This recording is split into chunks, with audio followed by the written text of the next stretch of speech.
So let me know if my microphone gets all over a body. Yes. So good. Yeah, so far so good. Excellent. Last we left our heroes, we were at the Feast of St. Balinor, and there was a sudden terrorist attack on the town of Crystal Cove. Fireballs erupting off in the distance while Nariko was trying to put on her expo. Kiolna came out of the Sentinel compound and beckoned you to follow her, that she needed your help in the vault area of the heart. She brings you inside, leads you down this long tunnel where there are several vaulted doors, leads you into one of these where you notice at the other end of the vault there is a chest that has been opened. A large piece of stone has been removed and was handed off to Kiolna as Kiolna had transformed into something else, clearly some kind of shape changer. Um, she stepped through a portal at the other end of the chamber, which is still open. The chest itself is still open, but Kiolna stepped through this portal with the piece of stone in hand. Did she not also look like a gray-skinned tiefling She does. when she changed? Yeah, those of you who made the perception checks, you noticed that she did change into from a bulky Leonin form to something a bit smaller. You noticed gray skin, kind of white hair, the base of tiefling horns coming out from under a hood, as well as some gold eyes. Step through this portal. Portal's still open currently. These sentinels then turned on you and locked you in this room and began to start attacking you, clearly having you take fall for some kind of crime that is being committed here. Through the course of the melee, Yuki rushed up and knocked out this sentinel acolyte that's in front of her. As the acolyte went down, bit into a false tooth that released acid into his mouth and burned his jaw clear off his face. So that was. Did it kill him? Oh, yeah, he did. Okay. Yeah, he did. Yuki killed him, and as he died, I killed him. bit down into his basically Right. cyanide tooth that acid Right. splashed his mouth. Also, just as a quick out of character, only Yuki and Nariko made the perception checks last time to notice her transformation. Like, we all noticed she pulled her hood up and her form slightly shifted. We didn't but see it. Nobody else noticed the color of her skin or anything else. Right. Thank you for the reminder of that, by the way. You're welcome. Question: when someone casts Speak with Dead, does the corpse have to have a functioning mouth to work? I believe it does. Yes, it does. Yep. Dead men tell no tales, tooth. So that's where we left off. We went through one round of initiative. We are back to the top of the turn order with Reverie leading the charge. Excellent.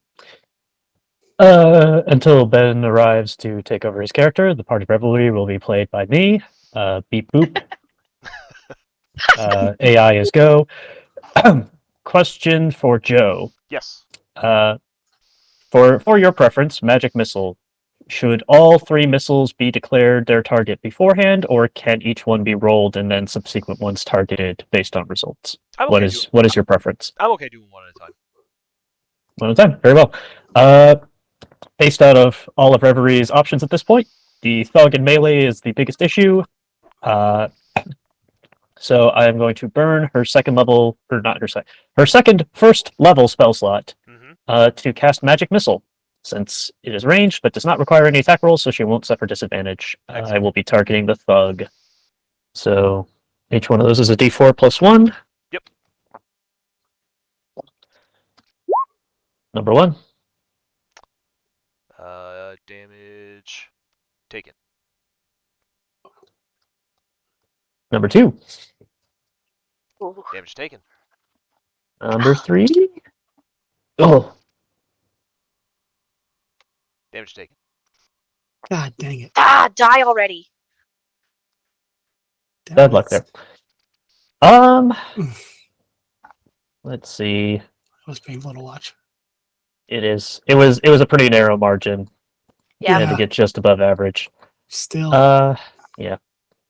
Well, unfortunately, we are level 1, and she is a wizard with 6 hit points, So I am not going to try an opportunity attack to No. back away here.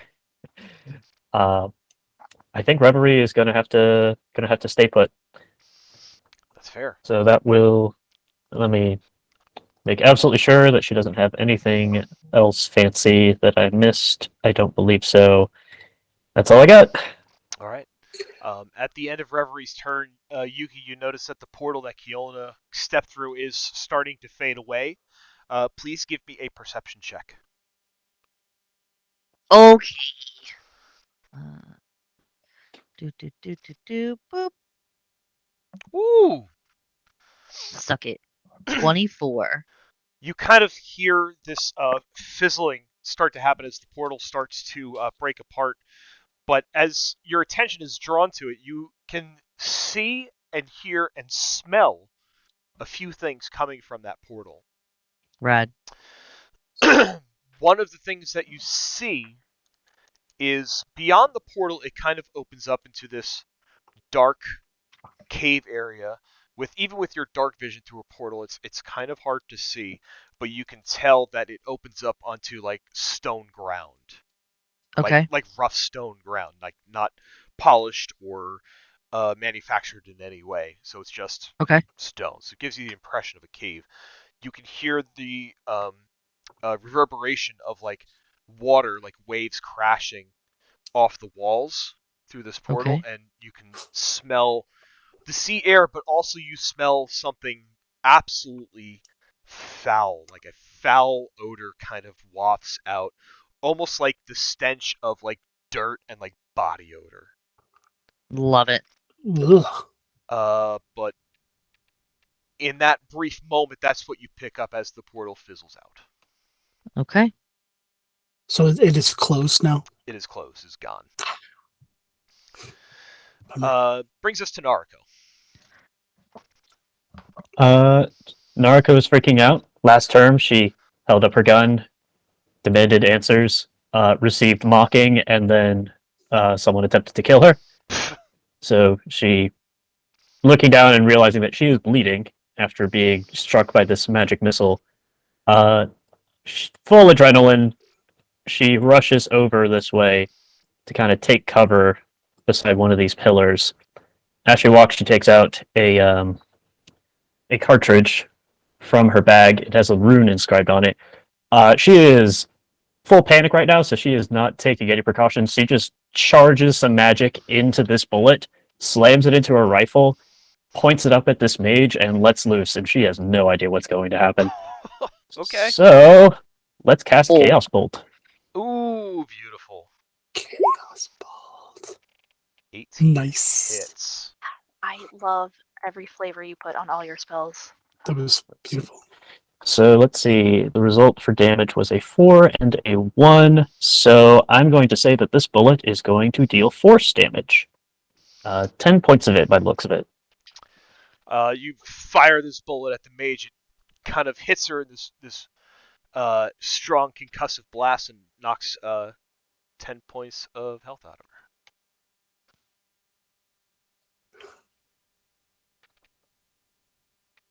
These guys are tough.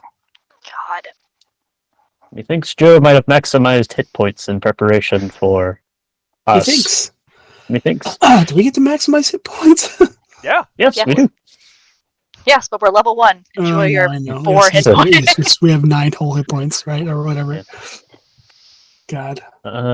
Yeah, Naruko will duck over beside this pillar, look around at the tactical situation, and panic harder. That will conclude my turn. All right. It is our mage's turn.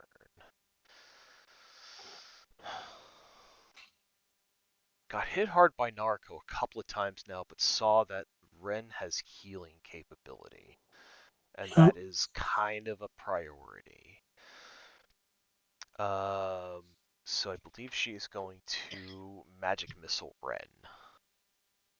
Oh, You bitch. What do we get here?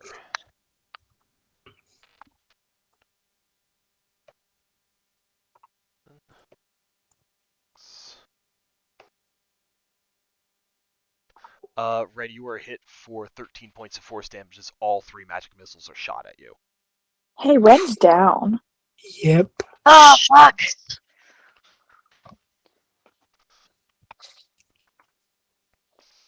And then we're going to take a little bit of a retreat. Because, actually, no, she's going to stand right here next to her girl.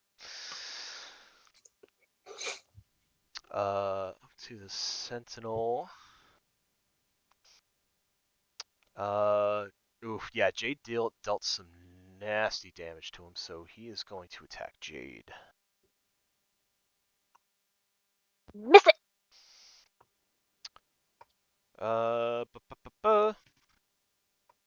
10's gonna miss. Yes. 14's gonna miss. Oh, yes. Yes. Oh, good. The other Sentinel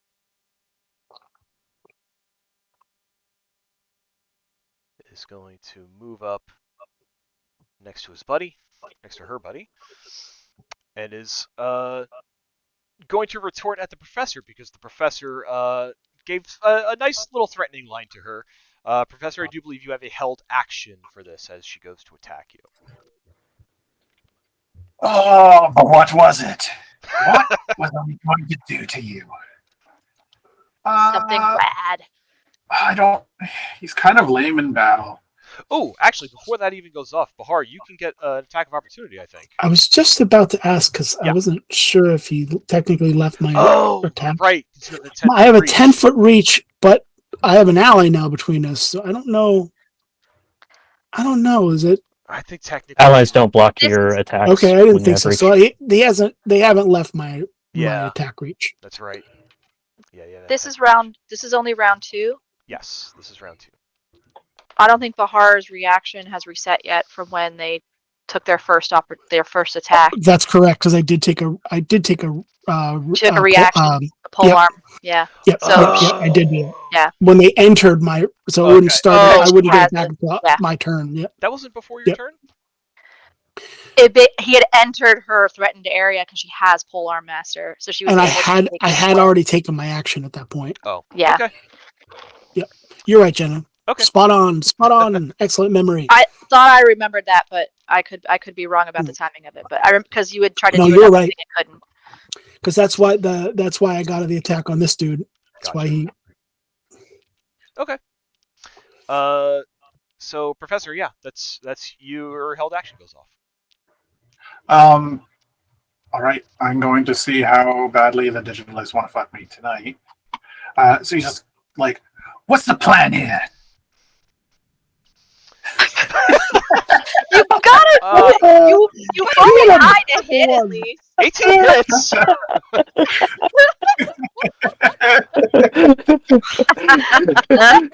Bunk. Oh, fuck. Well, it's not nothing. You kind of whap her in the face, and she kind of takes it, and she blinks at you, and she looks at you, Professor, and she says, "The plan is either you lay down your arms at your own whim, or we make you lay them down." And then she is going to try to smack you twice with a mace. Okay. 9's not going to do it. Nope. But a 19 will. No, it will not because I'm concentrating on Shield of Faith. My AC is 20. Oh. Yeah. Very good. And that is a miss. Thank you for reminding me. I'm like, what's that bacon for? Oh, right. I thought I had the bacon on you for the held action. That's all right. Oh, is that it? No, you did cast That Shield actually of Faith be last it. time. You did cast Shield of Faith You last did time. cast Shield of Faith. It's concentration bacon. It wasn't for Okay. your held Is action. that? I thought it was. All right. Yeah. No, you're good. Brings you back to you, Professor. Question, is opening a door free action or an action? Opening door is an action. Action. I'm going to... I'm going to move out of her range. So if you want to take an opportunity attack on me first. You'll get 2 of them. For this one, if I move over here, Oh, if you move there. Oh, sorry. I Yeah. don't know where you were trying. here's my plan. Yeah. Okay. Yeah. She'll take. Oh, right there. Yeah, she'll take. There's a 21 to hit That'll hit.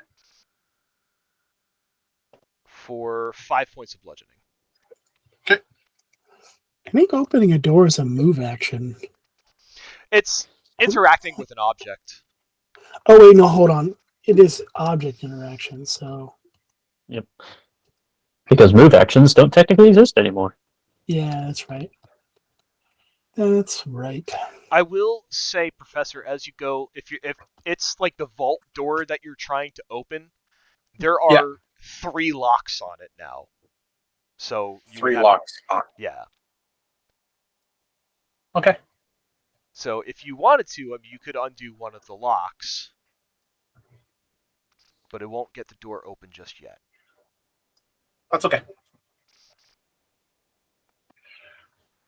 So he kind of takes a whack as he sort of dances around this guy, and he says, "What? So, let me get this straight.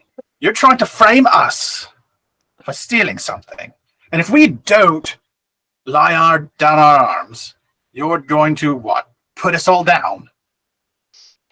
That is the idea. He raises a brow. He's like, "And if we're all unconscious on the ground, how are you going to pin the missing thing on us? We're all here, unconscious. She kind of smirks. Did you think this through at all?" She kind of smirks and she says, "Do you want to find out?" He kind of picks a. He's not even looking at her anymore. He's kind of fiddling away at one of the locks. Like, well, I guess that's the way it's going to be done. And I will try to undo one of the locks. It's not hard to do from the inside. You can, no check required. Okay. Oh yes, you do need to make a concentration save for your shield of faith. Right. Oof. Womp womp. I'm going to use one of my inspirations and. Anyways. All right. All right. What do I got for bonus actions? I will bonus action Cast shield of faith again. cast Shield of Faith again. Did you have to cast Shield of Faith more than once? If you lost concentration on it, yeah. Oh, he lost concentration on it. Yeah.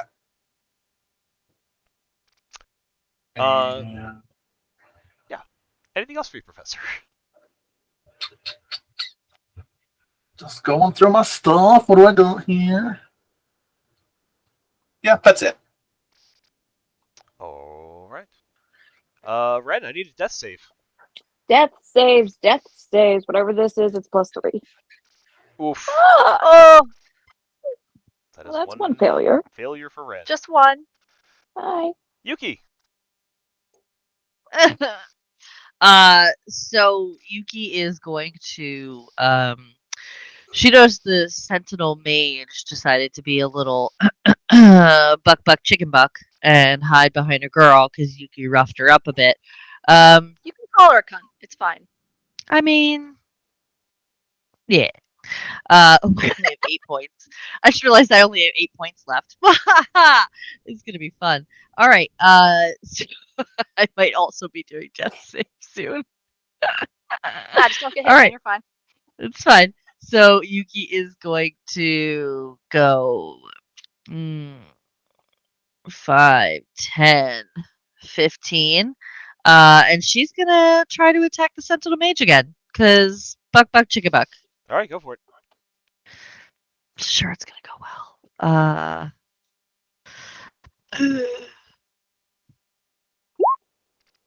That's a hit. Oh my god. Damn, Yuki. How you want to do this? Oh, Yuki. God. So Yuki is going to, like a flash, you just see like a white puff. Maybe a few hairs left behind because, shedding the floof. And she just vaporizes almost in front of Sentinel Mage. And she says, "Now, we weren't done with our conversation yet. I don't know where you think you're going." And she is going to, I guess, just slash at her stomach with her cat's claw. Slash at her stomach. She puts her hands over her guts as her insides start becoming her outsides. Give me a higher low, Yuki.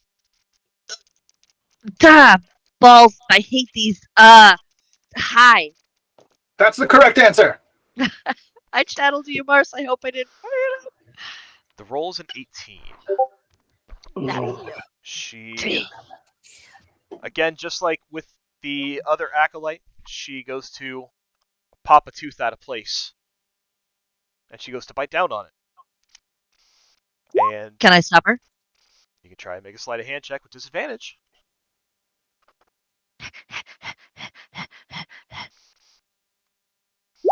Oh, Rocket, not now. Hey, monk do monk shit. You get your hand in there just as she goes to bite down on the tooth. You will take 1 point of piercing damage as she bites down on your hand. But you are able to secure the tooth before she loses consciousness and drops to the ground. Sweet. Is she still alive or is she dead? Oh, she dead. Okay. I will draw. No, I'm gonna keep the tooth. Because there may be some clues and nonsense we can find from it. So Yuki will stow the tooth in her little pocket, and she will turn to Sentinel Acolyte number uno, and she will do her unarmed strike. All right. Right? That's how I do that? 14 hits. Okay.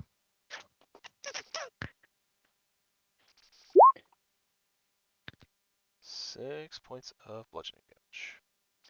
So it is worth noting that your cat's claws are your unarmed strike. So you could be using that D6 instead of that D4 if you were so inclined. Oh yeah. Sorry, yeah. Re-roll the damage with your cat's claws. Okay. See, that's better. Oh, like Very that. nice. That's very nice. And Yuki, with her 7 out of 10 points, is going to use the rest of her movement to bounce back out and not get any opportunity attacks because dope monk shit. Very good. She's not going far, but just far enough. Let's see.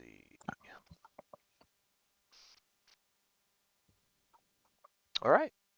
It is up to our acolyte. A little far to get to her companions.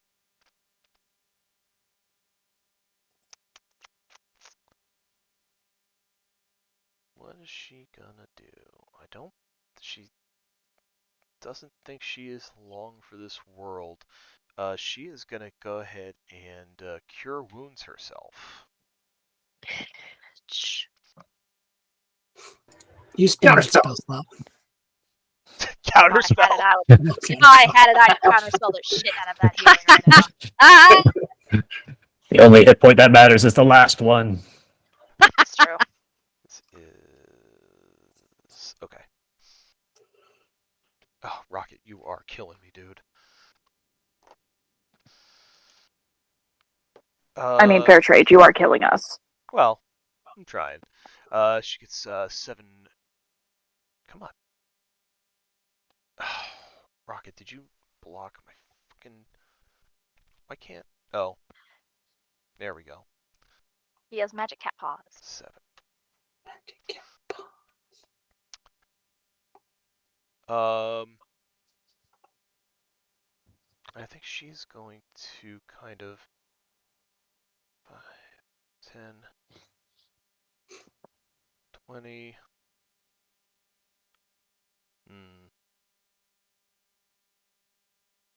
Just gonna move over here, trying to get a little bit of cover from Yuki. Are these yeah, these good luck. Are these Those are like cages. Cages? Okay, Yeah. so we can kind of see through them. Yeah, you can see through them, Got it. but there's bars blocking your way. Got it. It is up to Did Yuki get her opportunity attack or no? Yuki moved away. Yeah, I bounced back. Oh, okay. Yeah. Yeah. I Because I can't. I didn't know can't she actually was- see her. Sorry. I didn't Yeah. know she was going to do any explosive bullshit, so I bounced back. Yeah. Smart. We are up to Bahar. Okay. So I am going to attack this this sentinel. Mhm. With my halberd. 14 No, hits. does that? It does? Oh Yeah, my goodness. 14 Okay. hits. How do you want to do this, Bahar? So Bahar kind of steps in and swings her halberd over the top of this guy's head, like kind of splitting his skull. And then I want to use my bonus action to make a polearm the attack with the butt of my polearm on the other sentinel. Yep. Go ahead. That hits. All right. The same amount of damage. Very nice. On the one that's going down, give me a high or low. High. 76. One goes down. Doesn't seem to try to pop a tooth like the others did. Any movement or anything for you, Bahar? Um,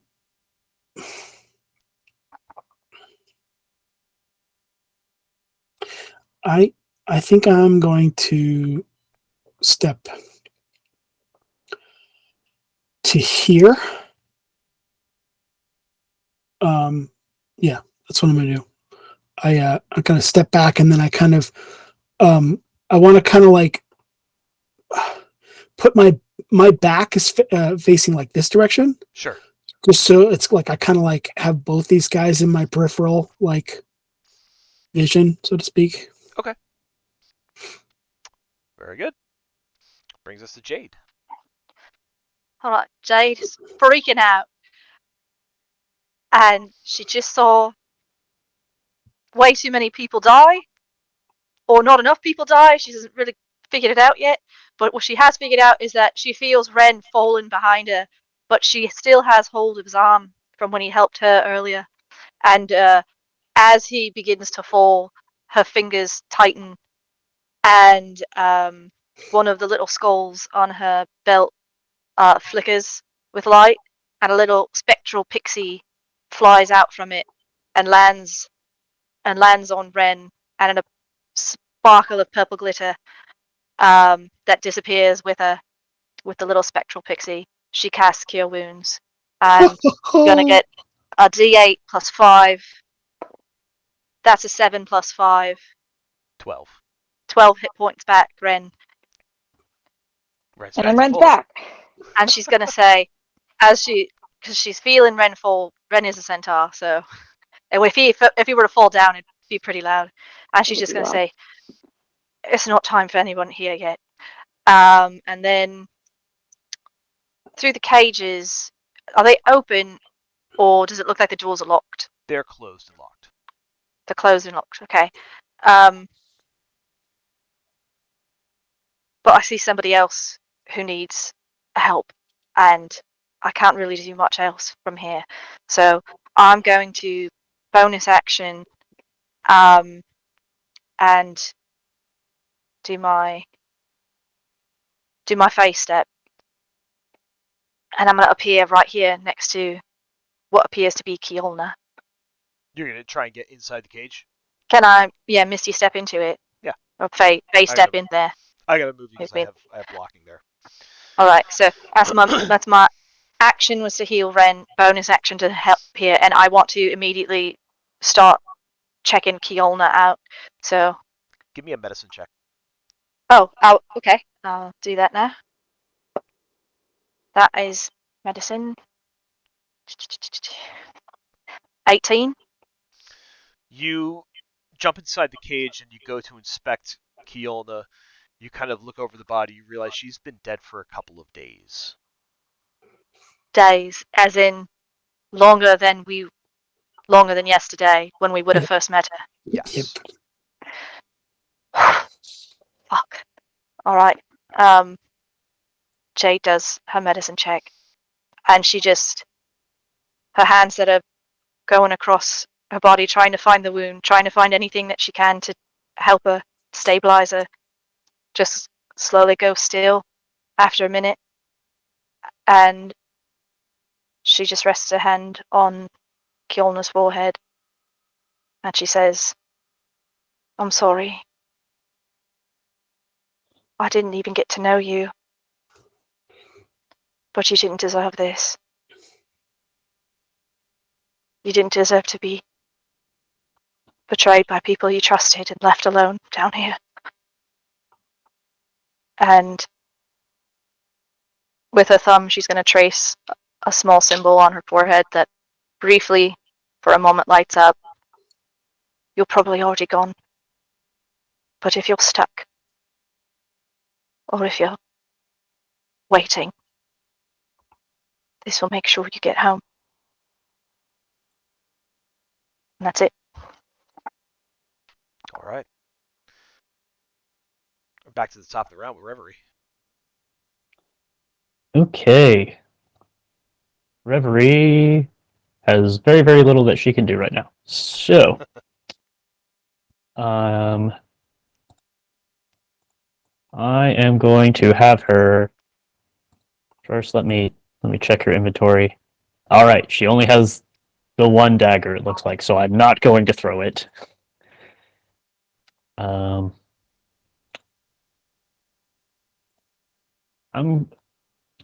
I can't move her token. So Joe will have to do that for me. Yeah, that's probably helpful. Let's see. I will.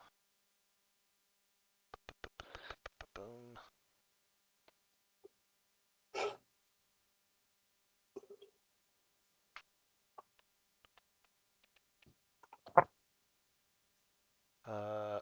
Okay, you should be able to control it now. Cool. Reverie is going to look around. Are there any kind of spare weapons that she might be able to go for? It's pretty easy to see in this room. There really aren't any. Well, actually, you could take the mace. So the thug that went down has a mace and a heavy crossbow on him. Other than that, there's really no other weapons close by. Not a light crossbow, perhaps? Not a light one, no. No. No. Yeah, Reverie. I think the best thing for Reverie is to just move down this way. Gonna move down here, have her take the dodge action. Okay. And that'll do. Okay. Narco. No offensive cantrips on the wizard, unfortunately. Narco was checking over at Ren's status, sees that he's been healed up, so she breathes a sigh of relief there. She is still trembling tremendously, but she reloads the musket. Still kind of hopping on instinct, and she is going to fire at Acolyte number 1. All right. Go for it. Boom. 16 hits. And she's barely hanging on.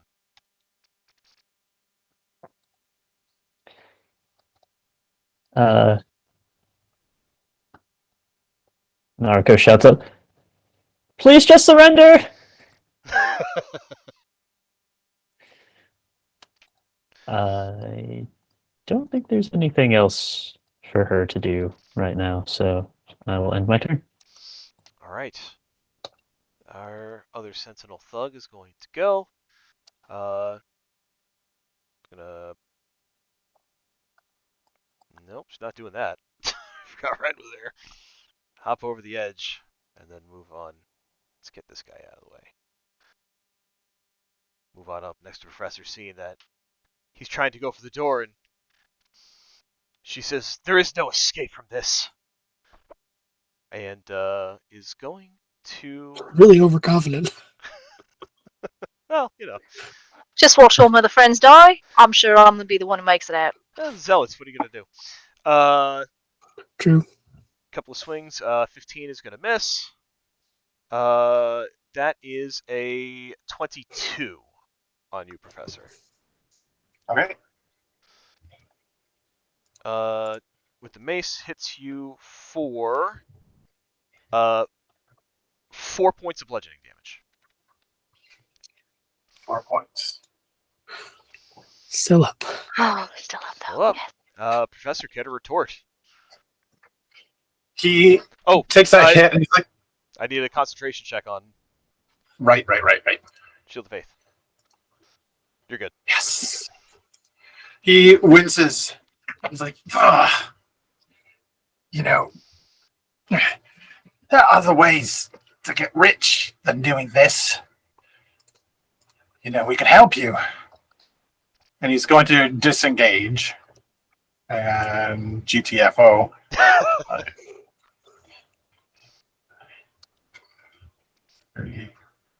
35. And he just calls back to her. He's like, you're very soon going to be the last one here. It's not too late for you. Just stop. And we'll figure a way out. We'll figure a way out for you. It doesn't have to end this way. And I'll end my turn. See what she does with that info in a second. Ren, you're up. Ren is kind of angry that he was shot in the back when he was just helping a friend.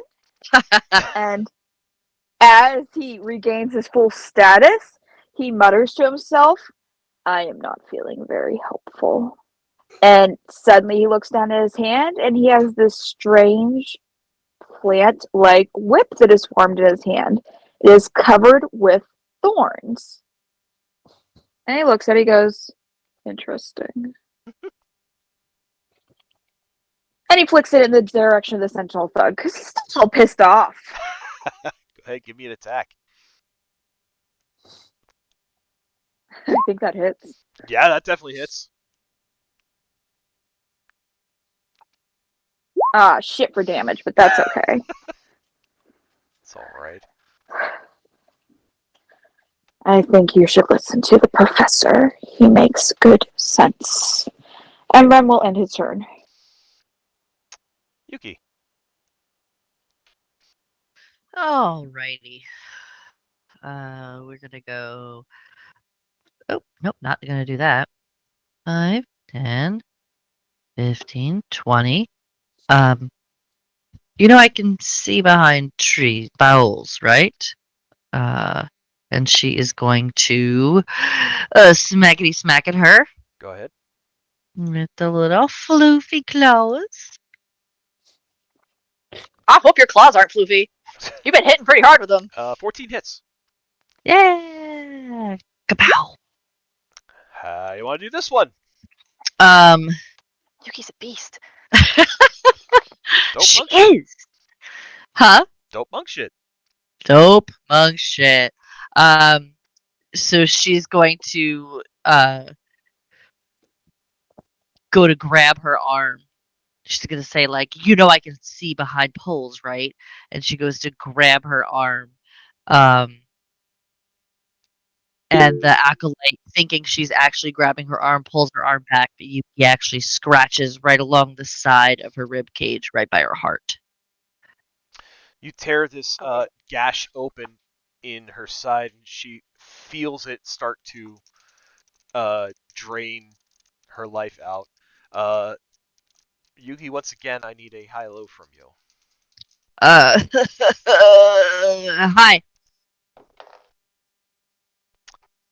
84. Yeah! She goes down. Woo! Nice. No tooth. All right, that's 20. So if we do 5, 10, 15, 20, that'll get me here. Not close enough to actually throw down. She's going to look at the Sentinel Thug and say, well, much like my friend the professor said, you are the only one left. What say you? And she's going to hold an action You already took your action. Oh, that's right. I was gonna try to hold the second strike, but I guess I can't. Yeah, Okay. it can't hold bonus action. Damn.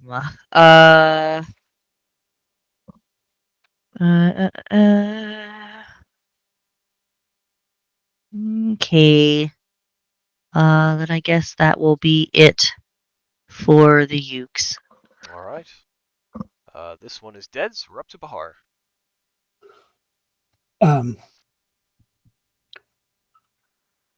So Bahar is going to walk up next to her, walk up next to Yuki, and say, "Yes. What is it going to be?" And she's holding an action to attack with the halberd if this person does not surrender. Okay. Can I make an intimidation check? Sure. I am proficient at this.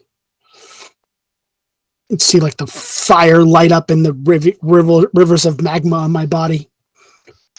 So you make a pretty good intimidation check. She looks at you and you can tell she's kind of second guessing herself at this moment, but you can also see that she is nonetheless pretty strong in her resolve. Undeterred. You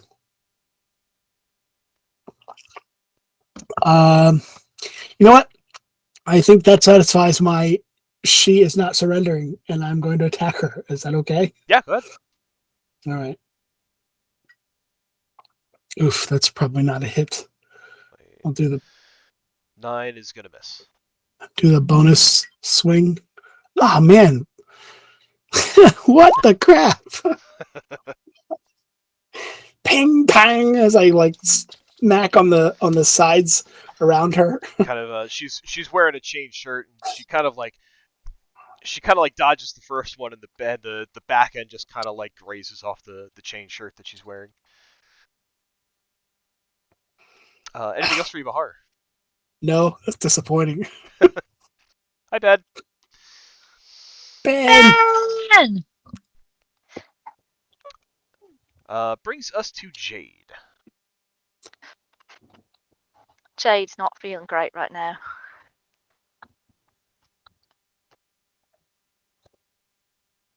And Rocket. with her hand still on Kiolna, she's just going to turn to look at the one that's left on the stairs. And she's going to whisper something to herself. And as she does, there's a sound that's not...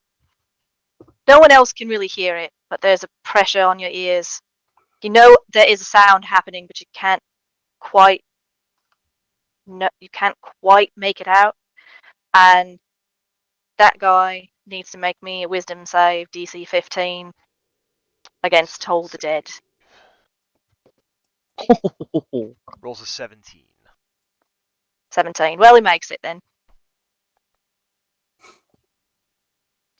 And oh wait, can I do anything with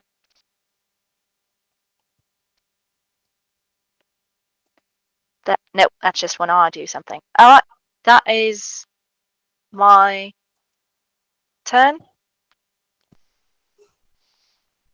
Okay. We are back to the top of the round, Reverie.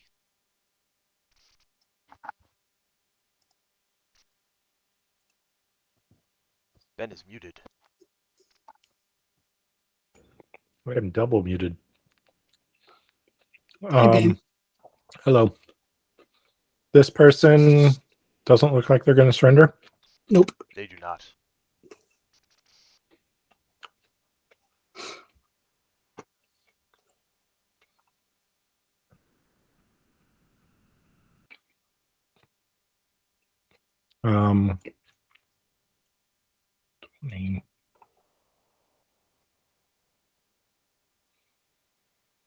I'm going to throw a dagger. All right. Give me a dagger. 13 hits. Wow. Woo! 6 points of piercing, Done. and that is my turn. Narco. Narco is going to move over here, see that the professor got walloped, and say, "Professor, are you okay? Do you need help? You're bleeding." Yep, not my finest hour.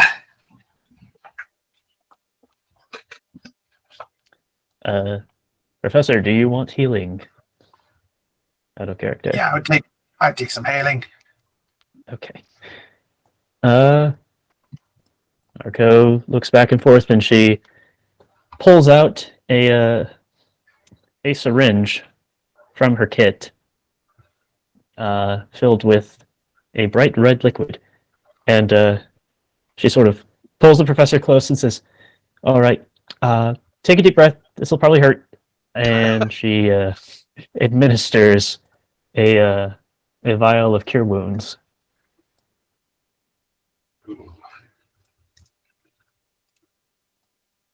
He winces and he's like, "Oh, brilliant.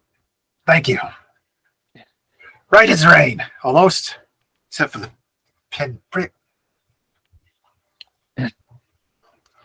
She's kind of like shaking as she like takes her musket and starts loading in a new bullet into it and cocks it. She says, "I'll tell you all about it later. It's very interesting, I'm sure."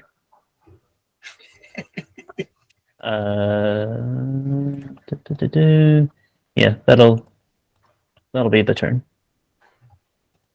Okay. Brings us to our thug. She looks around. She sees that all her comrades has fallen, and she grits her teeth in further defiance. And she says, "Fine. I don't need anyone else. I'll take you all out myself." And she's wow. gonna move here. Take a small drop to go down here. Don't you dare hit my squishy wizard. Yeah, you're the last one that threw a dagger at her, so she's going after you first, referee. I guess that's fair. So where is my there? Going to swing a mace at you. Oof. That is a 17 to hit. You know what my AC is. I do. I don't know if you got anything tricky. 5 points of bludgeoning damage. Unconscious. Turns to Bahar and goes to make a whack on Bahar. Great. That is a 12 to hit. Does not hit. Does not. All right. Oh no, it does. It does. Oh wait, does it hit? Hang on. No, that does hit. Why is my AC? I think I fucked up my AC on my token. My AC should be 12. Okay. I think I looked at the wrong version of the character when I said that. Oh. Okay. It's 12 on my D&D Beyond sheet. And that is 4 points of damage to You you. just have 4 points. Yeah. I am down.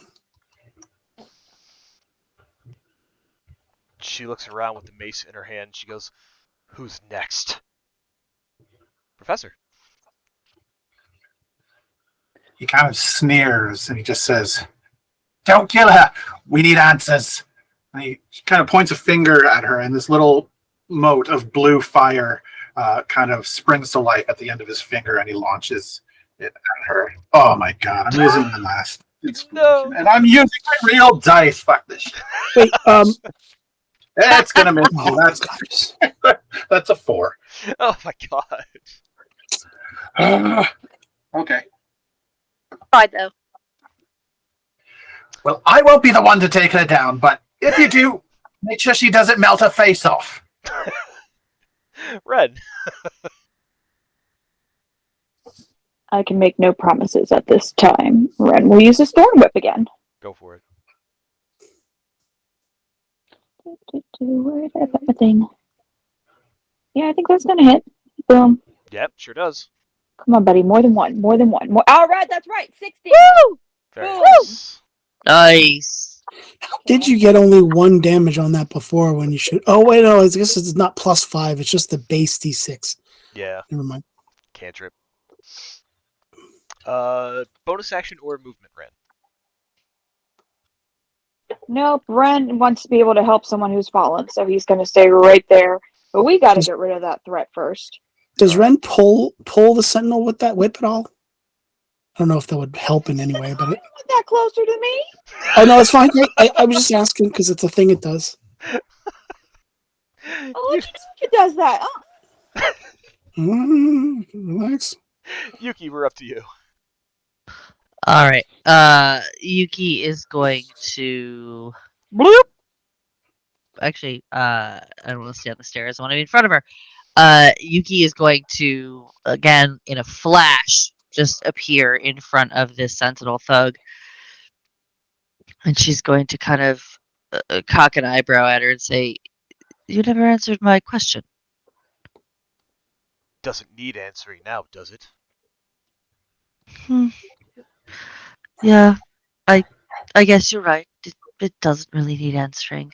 And she's going to snickety snack with her cat's claws.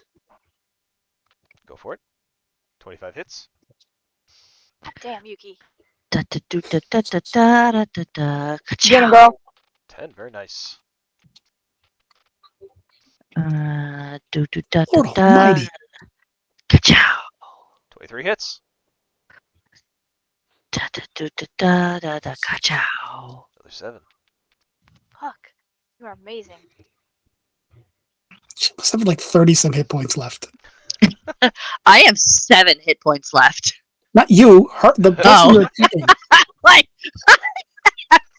7. And then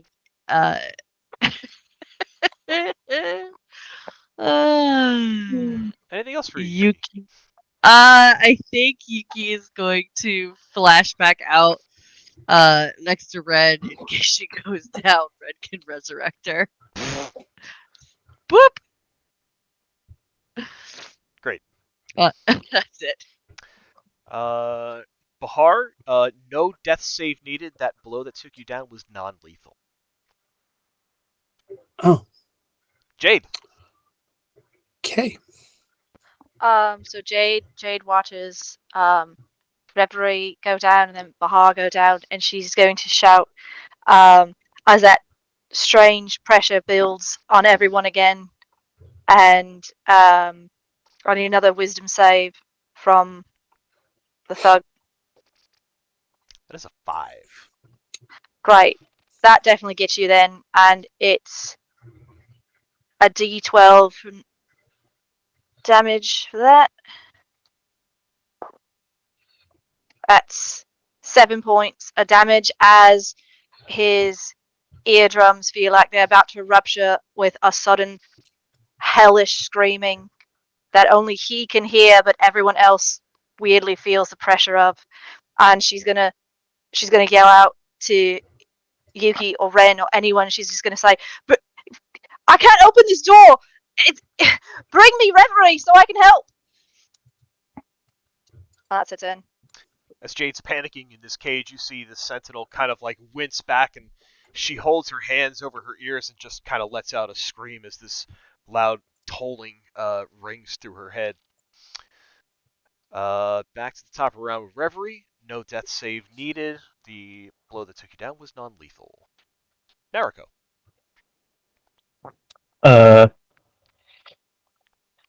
Jade is yelling. There's a weird knot noise in her ears. 2 of her brand new friends are down, smashed on the ground, unconscious and not bleeding out, but Nariko doesn't really know that. She eyes go stone cold. She levels this rifle right center mass for the last sentinel, and she sort of grits her teeth and doesn't say a word, but squeezes the trigger probably just a little bit too hard. How do you want to do this? Yeah! First kill! Woo! We'll I'm a deal with that. murderer! We'll damage later. I will be mentally scarred for the rest of this campaign. That's Um, character progression not there.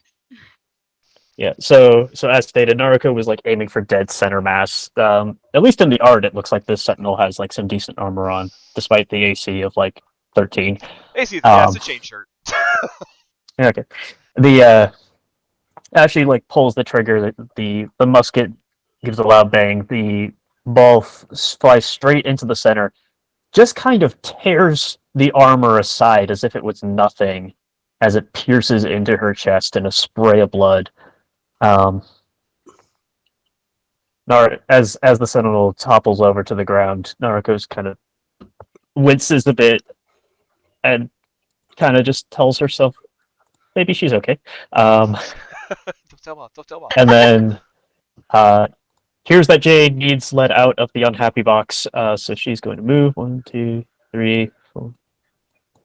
She's going to rush over here because she trusts that Jade can do. Jade is saying that she can help with the downed people. Naruko used her last spell to heal up the professor, so she'll rush over and she will get her thieves' tools out in order to pop this lock open.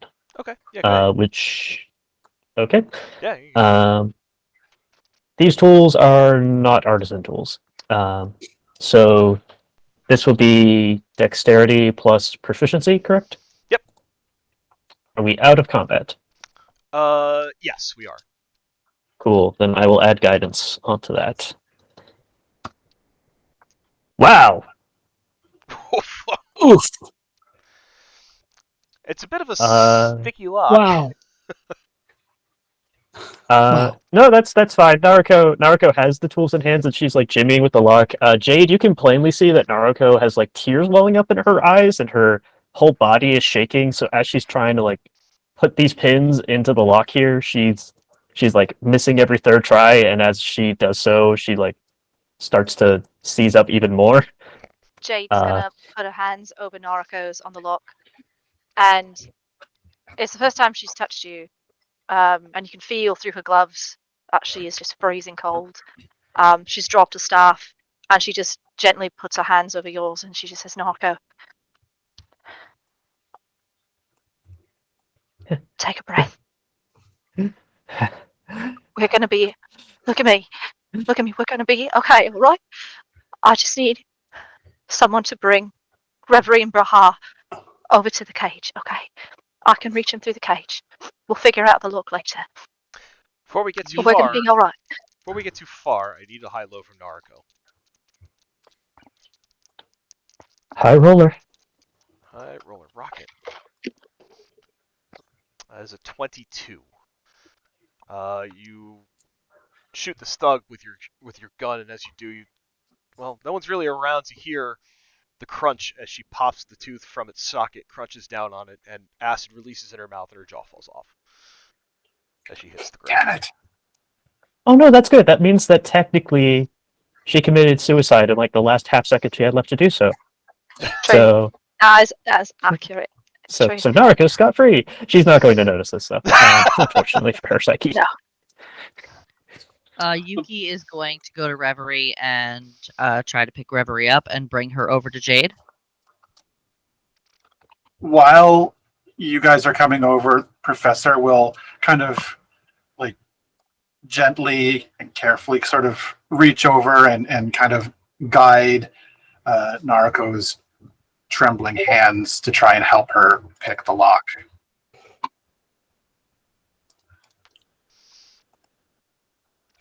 The lock picks on the cage. The door opens up. I have blocking set up on here, so you can't pass through it, but you are able to pass through it if you want. I'll just go ahead and put Jade on the other side, and you guys can play that out as you like. He'll then just sort of lay a hand on her shoulder and just say, "You may not see it yet, but you did really well. Those were some bad people."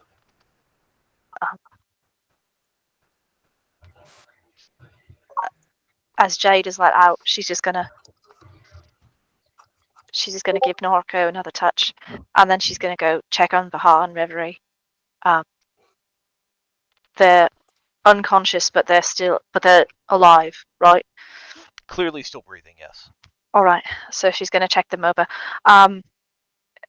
And she's just she's gonna let everyone else know they're fine. They're okay. They're gonna be all right.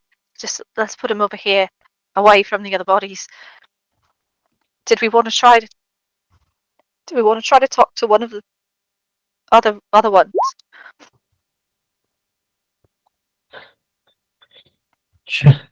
I do not think they have much to say. What about the Sentinels? Are all of them like this? I don't know, but I don't think they could have been because Kiolna's dead. She's been dead for days, which means they killed her and pretended to be her to get us down here. So they can't all be like that if they killed her to get this to go off. I can try to see if one of them's not completely dead yet. If we want to try to talk to one of them.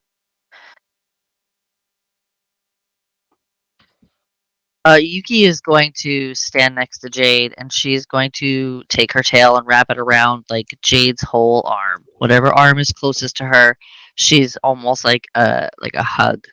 And she's going to look at Jade and say, "You need to breathe, little one. Breathe.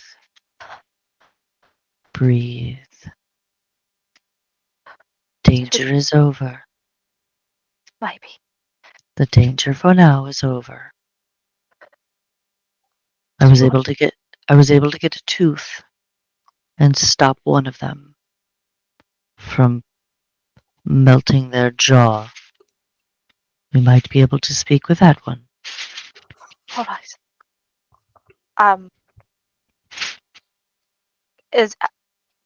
Are any of the ones that didn't have the jaws melted off? Is it still soon enough from me, like getting out the cage, checking on Reverie and Bahar, to cast Spare the Dying on one of them? These are very low level NPCs, so no, they're gone. Okay, they're completely dead. Yeah. All right. She will check them, and each one she checks that she knows that she can't bring back. She does trace a symbol on her forehead, and she's whispering to herself in another language, and she's telling them,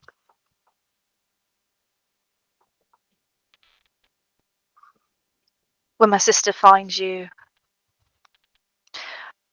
I hope that everything that you did was worth what she's going to do to you. I love it. Ooh. Brent's not very good with emotions. I'm sorry, I didn't mean to interrupt. Oh, no, sorry, I was just making a noise as I was trying to mute myself.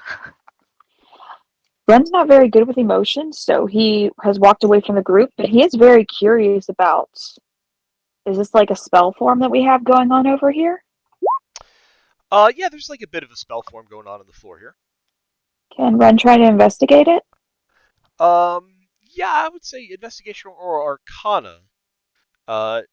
Either skill will give you different results. I'm going to try an arcana check. Oh, we're going to give me shit rolls now. Okay, that's cool. I got 7.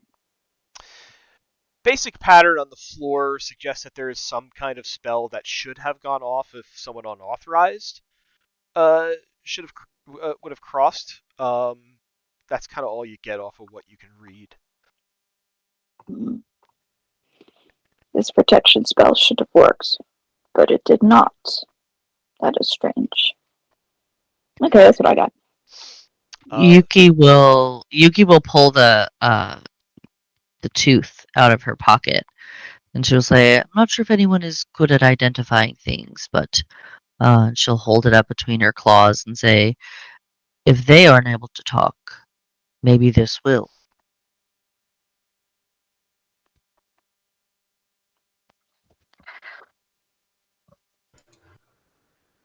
From the door, you just hear the professor, who's still like his face is right up against the locks, and you just see him hold his hand out behind him, and he's like, "Toss it here." Yuki is seeing this thing blow people's jaws off, so she's not throwing anything. She's gonna walk it over and place it in his hand. He'll kind of like accept it in his hand, and he's like almost there, and he works at trying to remove that second lock before he gives this thing any attention, and then kind of assuming that it pops off as easy as the other ones did. Yeah, it's no problem. Okay. Kind of over here, and I'll try to sort of investigate this tooth to see what's what with it. Okay. Yeah, give me an investigation check. Good. It is a Fine. tooth. You realize that it does have like a hollow pocket inside of it. That's kind of what you get is from a basic investigation check. If I were to sort of put it on the floor and use something to break it open, is there anything that I could do to identify the type of acid that was inside? Like maybe where did it come from, or what are we dealing with as far as acid goes? But I wish I was conscious right now. Hard to say unless you try to crack it open.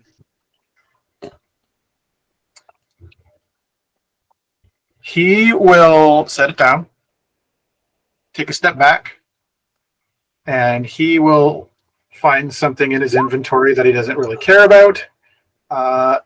He's going to try and just sort of smack it open with a miner's pick.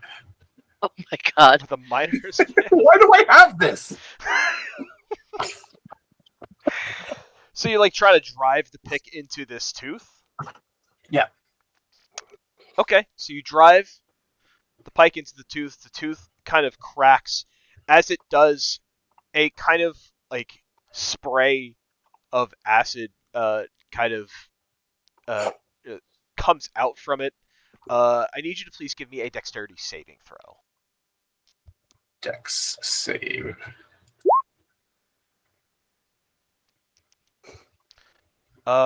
You take 2 points of acid damage as it kind of splashes on your.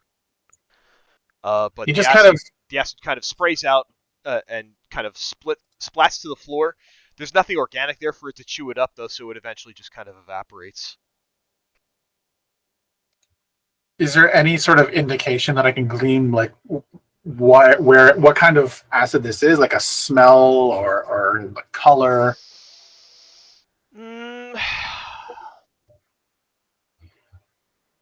What check? Why don't you give me a survival check? Wait.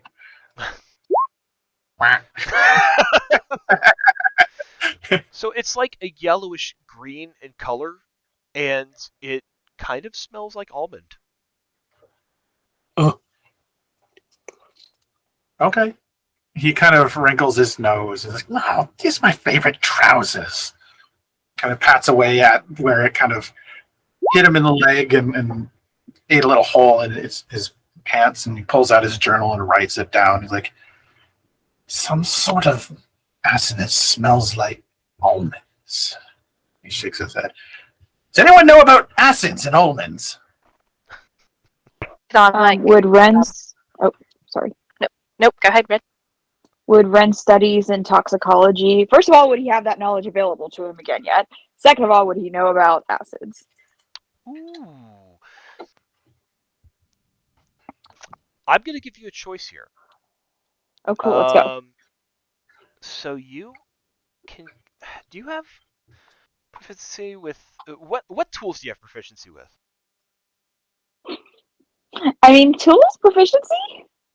Yeah, none. Is that a no? Not a All right. damn thing. Okay, so why don't we call this... Why don't we call this a... Let's call this an investigation check. Okay, we can certainly try. Yeah. What? Let's call this an investigation check, and I'm going to give you I'm going to give you an option here. Okay. You can make it straight, or I will give you advantage, but you will take 1d4 of psychic damage. Let's try the advantage with D4 psychic damage and see what happens. Okay. Ren is gonna think really, really, really hard. Oof. Come on, Ren, think really hard. Come on, this better be worth the 4 points I just took. 15. 15. You do take 4 points of psychic damage. Yeah, I knew what that sound meant. Ow. But as you kind of remember from a source, you pull from some kind of source of knowledge that you can't put your finger on it or explain where it came from or how you knew it, but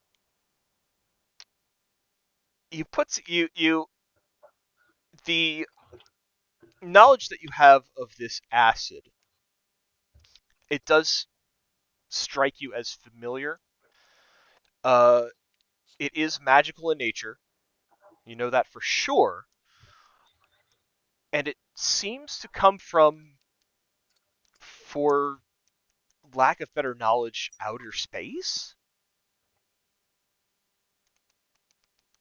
So something that is extremely rare and not even really found on this in this world.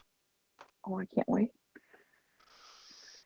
Okay, so upon hearing the professor, and again, this is a big, echoey chamber, Ren suddenly grabs his head because suddenly his head starts to hurt. But something flashes in his mind. He goes, otherworldly. It's from beyond this realm. Something of magic. Why would they have magic? Professor screws up his face. He's like, someone came all the way here from another world to steal from the Sentinels.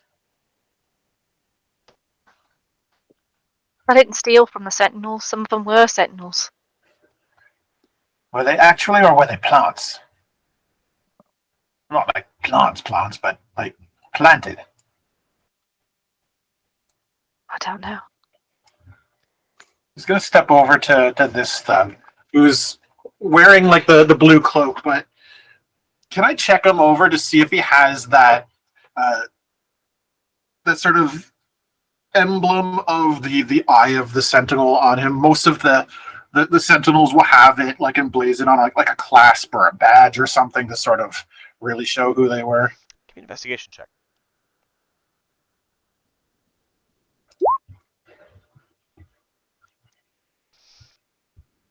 On a 22, the cape that this Sentinel is wearing does have the Eye of the Sentinel emblazoned on it. He is, however, missing a signature pendant that all Sentinels carry. He just kind of pushes on the corpse with his foot a little bit and takes a step back. Frauds. They're not Sentinels. They don't have the pendant. Well, I mean, maybe they had the pendant stolen, but usually those are the types of things that I would imagine that they protect. They don't just walk into things not wearing it. I have one question for you, Professor. When you went to unlock the door, did you open it at all? I've only unlocked 2 of the 3 locks. Okay. Because he was easily distracted by an acidic tooth. Fair.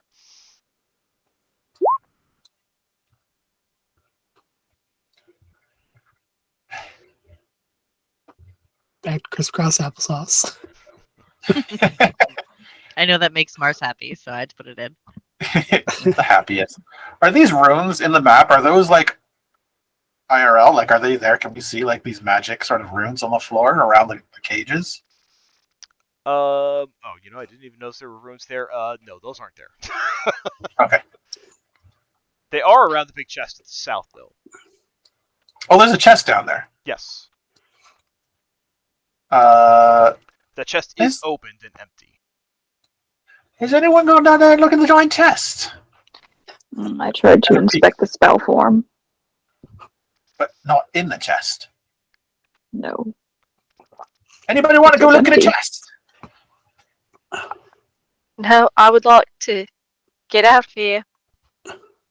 If you're right and those aren't real Sentinels, then then we need someone to come and help and explain what was going on. Or there could be fake sentinels on the other side waiting for us to come out just in case. Either way, we need to tread carefully. Yuki will open her eyes and say, Professor, I will accompany you. Give the door or the chest, because I really want to see what's in the chest. To the chest. He grins and is like, all right, let's go. As you go off, Professor just very happily going to investigate a chest while there's like 3 emotionally shattered people behind. He is a history teacher. He is not a therapist. I am not judging. It's just very funny that we're going back and forth between him being super like excited and just like crying. It is And a fun contrast. I just find it a really funny contrast. as you guys go off to inspect the chest, you're speculating whether someone else is going to come. You do start hearing a knock at the vault door. Boom, boom, boom. Abe screams. And then immediately tries to not scream. But she definitely screamed. Time's about up, Professor.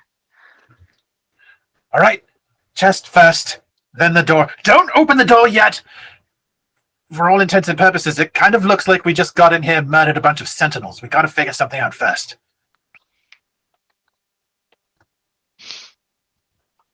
What do we see in the chest, Sep?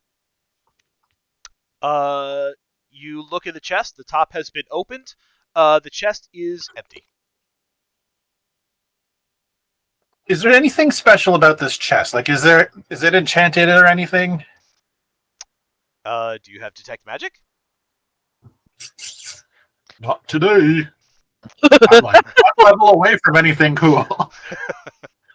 I mean, as far as you can see, it's a chest. It's pretty big and ornate. Looked like it was holding something important. But whatever was inside it is gone now. Gonna You all casually reach up at... You all did see the stone being taken from the chest. Oh, I saw that. Yeah, you all did see that. You did see the mage hand it off to the person who was Kielna and shapeshifted. Right. He'll just sort of like reach up and sort of rap at this thing a couple times with his miner's pickaxe and look over like, well, that was lackluster. Again, you hear boom, boom, boom. This time louder and more commanding on the vault door. Yuki's ears twitch a little. She knows she needs to tell somebody this in case they get separated. She looks at the professor and she grabs his arm and she says, listen, in case we get separated, in case something happens, you need to know what I saw and what I smelled and what I heard. When the, not Kielna went through that portal, she came out in a dark cave. There was rough stone ground. I couldn't see anything other than that. I heard waves crashing and smelled the ocean and some other god-awful odor, but she did not go to another world. I don't know what the otherworldly acid is, but she is still on this plane. He just kind of looks stern. He's like, welcome me anywhere. Well, I guess we'll figure that part out next. Yuki nods. She looks at Ren. Ren, is there anything you can do to help Reverie or Bahar? I may be able to help one, but not both. We must do something quickly before they come in the room. On that cue, you now all hear a loud bang, and you see the third lock unlock on the door. Well, Jade has spells ready to cast. I've got no bacon left. Did the door open, or just the lock opened and the door is about to open? Just the lock unlocked. so the door can be easily opened now from either side.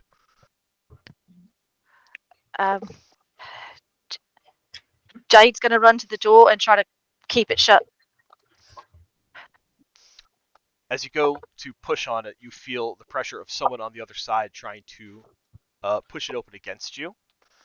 It's not hard enough to try to bust through you, so no opposing check is needed at this point. But as you feel the door try to open against you and you kind of brace against it, it opens a crack, and there's about a second pause. You hear voices from the other side, and suddenly one calls out, "In the name of St. Balinor, open the door! Now!" Jade's just going to look to Noriko, and she doesn't care if they hear or not. Do we trust them? What if they're like the other ones in here? What if they're the ones who killed Kiona? Look for the pendant! Yuki will get Jade's eye and say, I believe the ones who did that are in here and have already fallen. Let them in, child. Narco is going to walk up to the doorway where there's the little bit of crack, and she's going to yell through. Do you swear by St. Balinor? Swear on our lives by St. Balinor.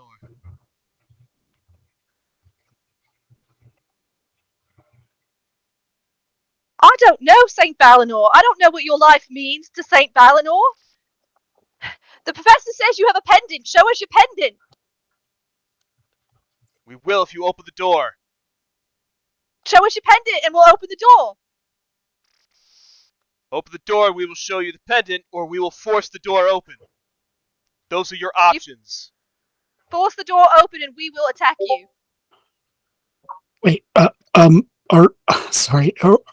Is it locked? Like the vault door locked from our side? It's like, not unlocked. It's not unlocked anymore. It has been kind of cracked open, and Jade's kind of like pressing against it to try. Okay, I just make sure I understood the logistics of this. Okay, sorry.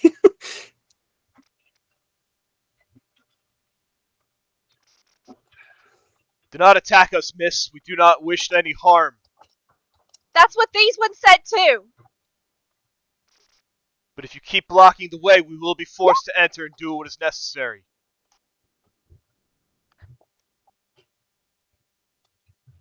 She's gonna look at Narco. Is Kenneth McNeil with you? You hear there's a bit of mumbling, some talking back and forth. And they say, "Who's Kenneth McNeil?"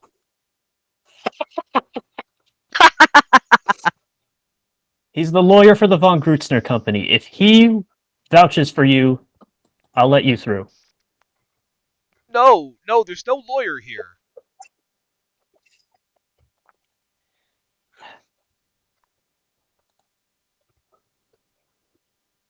Then how can we trust you? We've had 5 sentinels attempt to kill us today. So I am not in the mood to play games. We're not in the mood to play games either, but if you continue to bar the door, we will force our way inside. We will prove our identity to you once we're inside. Why are you refusing to show us your pendant now? If you have one, show us. Because how do we know the minute we don't stick our hand through the door, you're going to chop it off? How do we know the minute we open the door, you're not going to try to kill us like the other ones did? Push the pendant through the door. You don't have to put your hand through. Jade, give me an opposed athletics check. Okay. That is, athletics? Yes. 22. Nice. There is a loud bang on the door. It kind of pushes you back a little bit, but you're able to hold your ground. She just digs her staff into the stone and shoves her back against it. Open this door in the name of St. Balinor now. We will be forced to enter. This is your last warning. Keep back from the door. They're going to kick it in. You're going to get hurt. We're going to get hurt if they come inside anyway. Well, wouldn't it be better if we got hurt when they came inside? Just a little bit. If we don't let them in, we're going to be stuck in here. We're going to die anyways. So if you just take a couple steps back, then at least you'll be out of melee range and we can hit them from here, he says with all the confidence that of someone who hit anybody with his range attacks during that last fight. Yeah, Ren's gonna just give him a quiet look, but not say anything. You shut up. I can hear you stare right from here. Narco is going to look over to Jade and say, I don't think we've got a lot of time to waste on this one. Come with me. Let's get back as far as we can, so at least if they come in hostile, we have time to shoot. All right. So.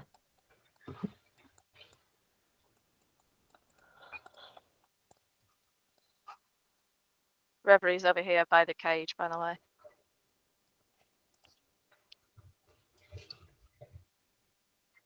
Is Bahar by Reverie, or is Bahar where Bahar is now?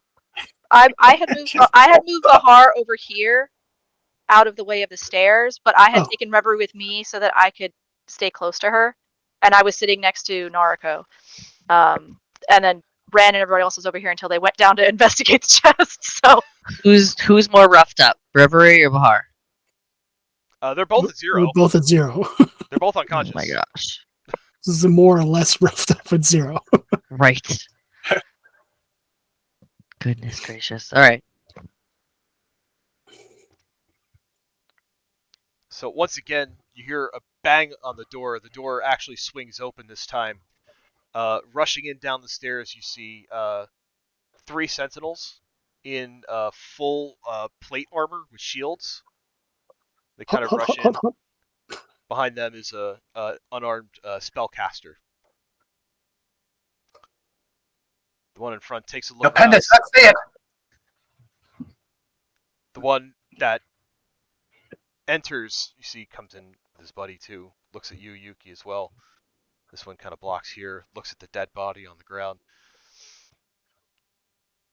The green fighter looks to you, Yuki, pulls his cloak aside and shows you the pendant. He says, "There, satisfied?"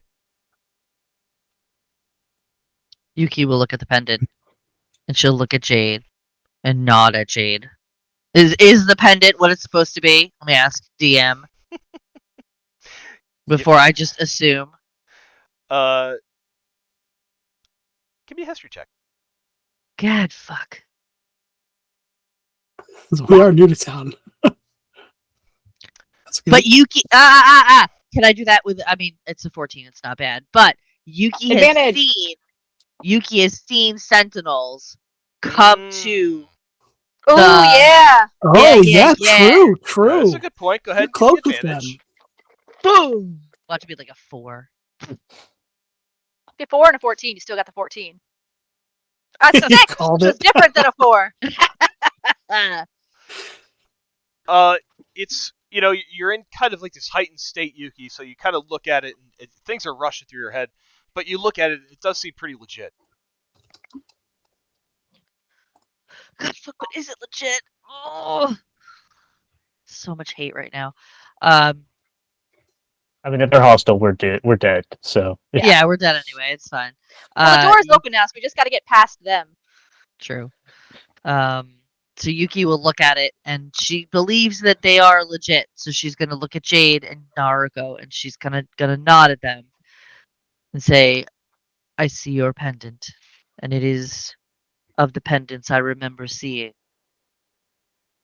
of the sentinels who came to my. Oh my god, I just blanked on the word. Oh god, monastery. Thank you. Jesus fuck. I am Yuki. We were taken here and ambushed. Our friends are injured. We mean you no harm. This was a trap laid for us." They kind of look around and they see the carnage. They see the open chest. They see other others wearing sentinel garb down. I see 2 of your companions down. And the one in blue speaks up and says, "What happened here?"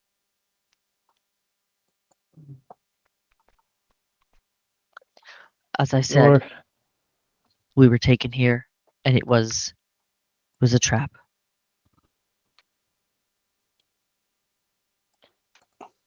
Your sentinel Kiolna has apparently, she points over to where the body is, been killed and was then replaced some days ago. She used that guise to keep tabs on us, and then when the fire started, told us that we were needed down here, at which point she revealed her deception, stole whatever stone you had kept in that chest, and then teleported away her associates here, then attempted to, I don't know, either knock us out to take us somewhere or leave us for dead, supposedly to take the fall for whatever had happened.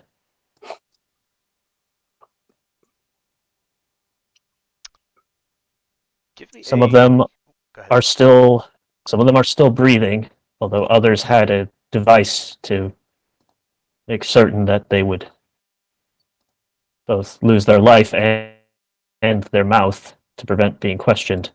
Wait, which one's still breathing? Mage, Acolyte 1, and one of the thugs, I think. No, Oh, not.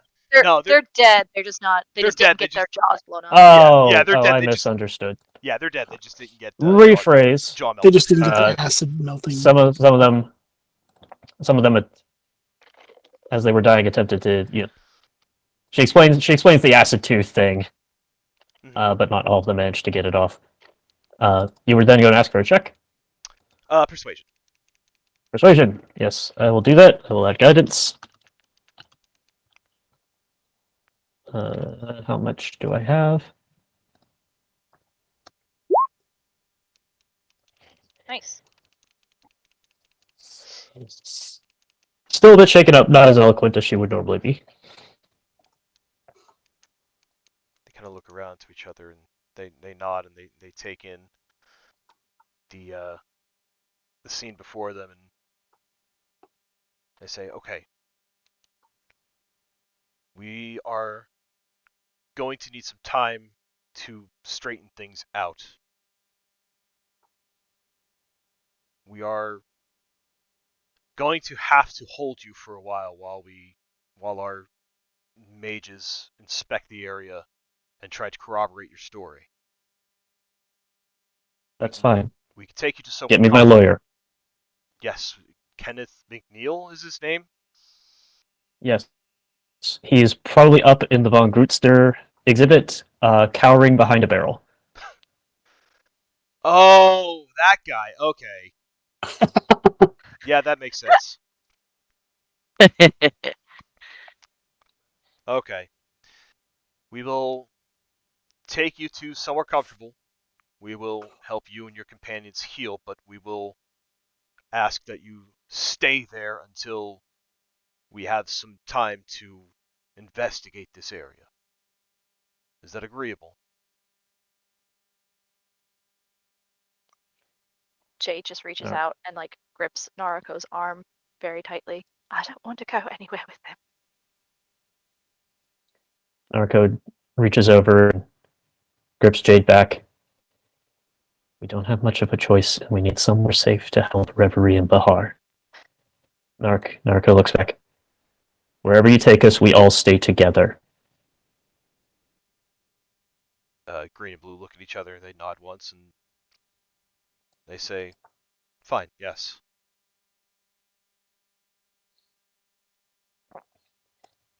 Narco will ever so slowly open the chamber and pull out the bullets that she has loaded in.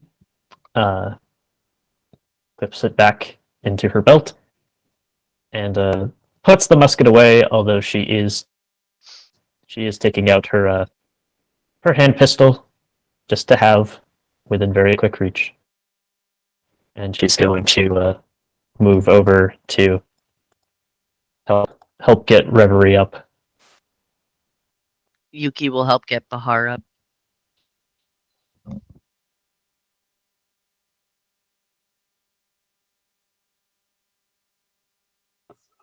Jade is trying not to hyperventilate right now. If we bring up your unconscious, will that garner some better favor towards us? Nara kind of like takes a very sharp turn of her eye as she looks at these guys. She says, I'm here representing my family and my company and my city to showcase the wonders that we have to offer the world here in this wonderful feast day. And today I find that the Sentinels could not protect their city, could not protect their guests, had active traitors amongst their midst. So if you are concerned about how it might appear, I suggest that you take any and all measures to act with dignity right now.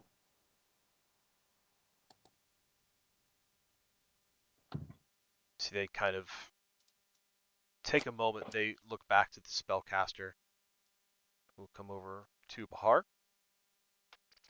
and he looks to the rest of you and says, I'm going to cast a spell, but it is healing. Is that okay? Proceed. Jade just stares at him, unblinking. Nods. Bahar, you get 5 hit point back. 5 hit points back and are brought back from unconsciousness. Oh, Reverie, you also get 5 hit points back. what happened?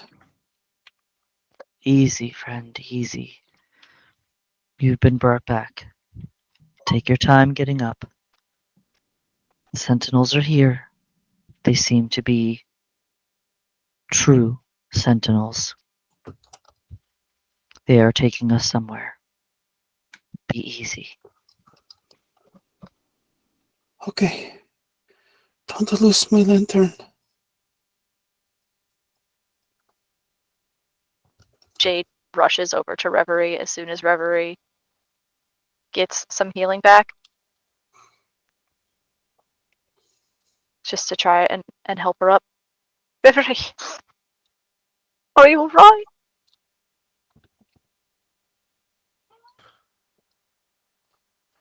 I suppose it was really stupid of me to get close, huh? A little bit. You're supposed to stay behind me. Okay. She's gonna hug her. I hug back. Now, if you would all please follow us, we'll take you to some comfortable furnishings for a while until we're able to get our mages in here to do their investigation. Wait, who are they? They are chronology mages from the Church of St. Balinor. They're apparently the real Sentinels. Yes, they are.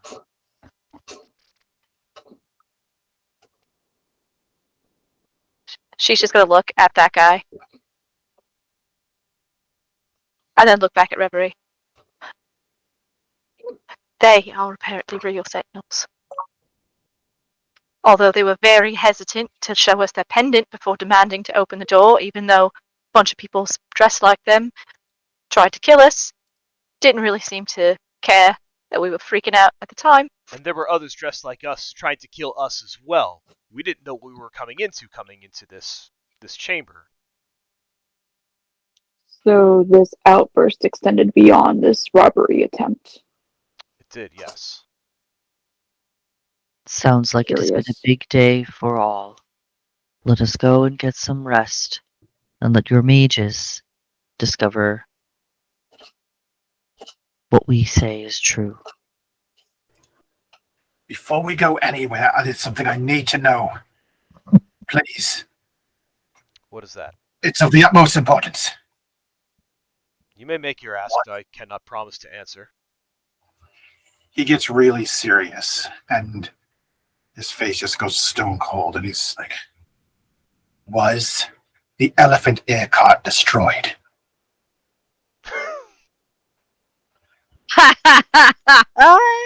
Where's high or low? Hi.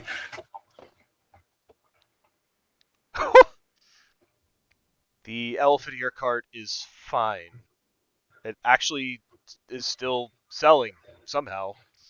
I rolled a 99. Well, that's brilliant. Can we get around? While we're going to more comfortable furnishings and all. We'll send some up to you. Oh, Balinor bless you, and all the things you people say to each other when you're really happy about something. All right, let's go. And he just starts walking out ahead of the sentinels towards wherever the fuck they're going to lead them. So the sentinels will start to lead you out. They're going to lead you back through the hallway. They lead you up one of the towers to kind of where like the sentinels' barracks are. So they're going to wind up putting you inside like a barracks room. It is sparsely furnished, but it is comfortable. Like there are some beds, there are chairs, and it's bright. You can see there's like a window there, so you can see the outside. I'll go ahead and gather y'all up and move you to a new map.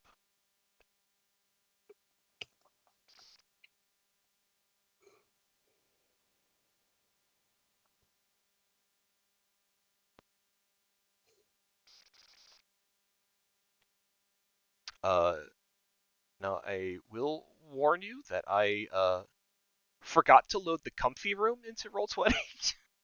So The comfy room? the comfy room. The what? You're How putting us dare in a you? jail cell. What? You're gonna put us in an actual jail cell.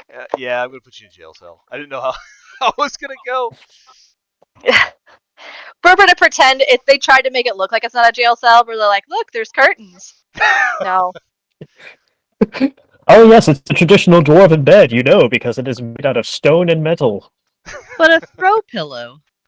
So this isn't the cell that you guys are in. This is a nice comfy bedroom with a couple of beds and some chairs and stuff. There's a live, laugh, love sign on the wall. Yeah, something like that. Gather. It's the only real crime here. I'm gonna Some eucalyptus. I'm gonna remove that. So we have all our stuff then. We're not like imprisoned. We're just like You're not in prison, no, but you are kind of they kind of lead you into this bedroom. There are several sentinels that are stationed outside the door, so like they don't really want you to leave, but they don't want you to be completely uncomfortable either. So, they do take you up to this room. Along the way, their healers do completely heal you up, so you're all returned to full hit points. After a few moments of you being in this room, as promised, about a dozen elfin ears are delivered to you. But you do have some time here where it is quiet and nothing seems to happen. So in addition to having your hit points replenished, you're also able to take a short rest with it this time as well. okay. Jade is just gonna be standing near the back wall, just watching the door. And she's got her bag in her hands, just holding it against her chest with the staff, just staring. Real quick question, Joe. Go ahead. I'm sorry. The guards they're outside the door, so they're not looking at us like Correct. actively. Okay, go ahead. Can Yuki request some hot water to make some tea? Yeah, they'll bring you hot water. Perfect. They're Yuki not trying to keep you in like squalid conditions or anything like that. They want to keep you in a secure place, but they just don't want you to leave. I mean, they're busy. They also had apparently a big day, so not trying to be that person. Yuki is going to brew some chamomile tea. What you guys see is Yuki has set herself up again, crisscross applesauce, because hashtag why not? In on the bed in the corner, you hear a low hum come from Yuki as she's setting up her tea set. It's almost white noise. You don't even really hear it at first, and then you just you almost feel it, like in your sternum, like where you can feel that sort of base, ethereal kind of feeling, um, as she's making a cup of tea, and she is focused solely on the act of making this tea. Um, for those of you who are not panicking, um, you would watch her deliberately measure out carefully every little bit of chamomile, a little bit of lavender. You see her say a silent blessing as she puts them in the tea. She stirs in her pot a certain number of times, taps the spoon exactly 3 times before putting her hand above the tea, letting the hum kind of take over her body, take over the tea, take over the room for anyone who is listening. And then, ever so serenely and calmly, she will pour out the tea into her little plain, tiny little cup. It's just a clay cup, no handle, perfectly equipped to hold in your hand, to feel the warmth, the nurturing, and the healing of this tea.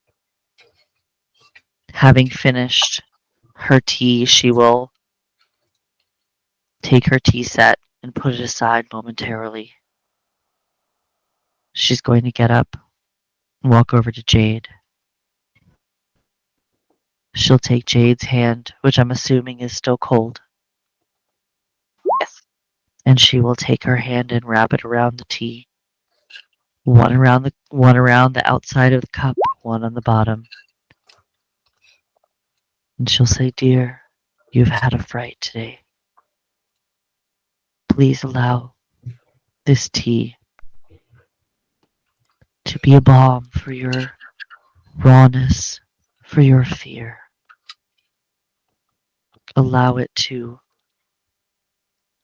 soothe you." And she will just kind of put the cup in Jade's hand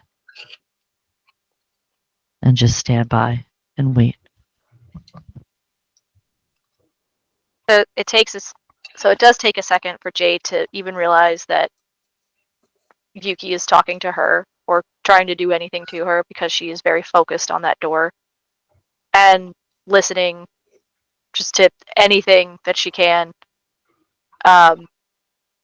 She's got her staff tucked up against her arm, and her bag.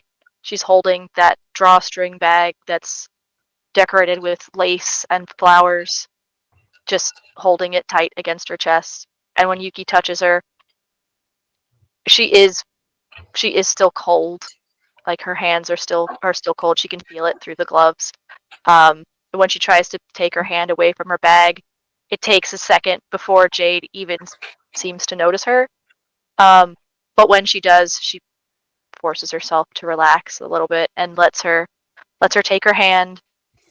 She lets her bag drop back to her side, and lets Yuki put the teacup in her hands, and she holds it, understanding that Yuki is trying to help, even though she is not sure anything can help right now. Mhm. But she's holding the tea, and she's feeling the warmth, and it does remind her of home and her dad and their cups of tea at night while they discuss their day. And she just holds it. She doesn't drink it yet, but she holds it, and she looks to Yuki, and she just says, "Thank you." You are very welcome. "Are you all right? I didn't even ask."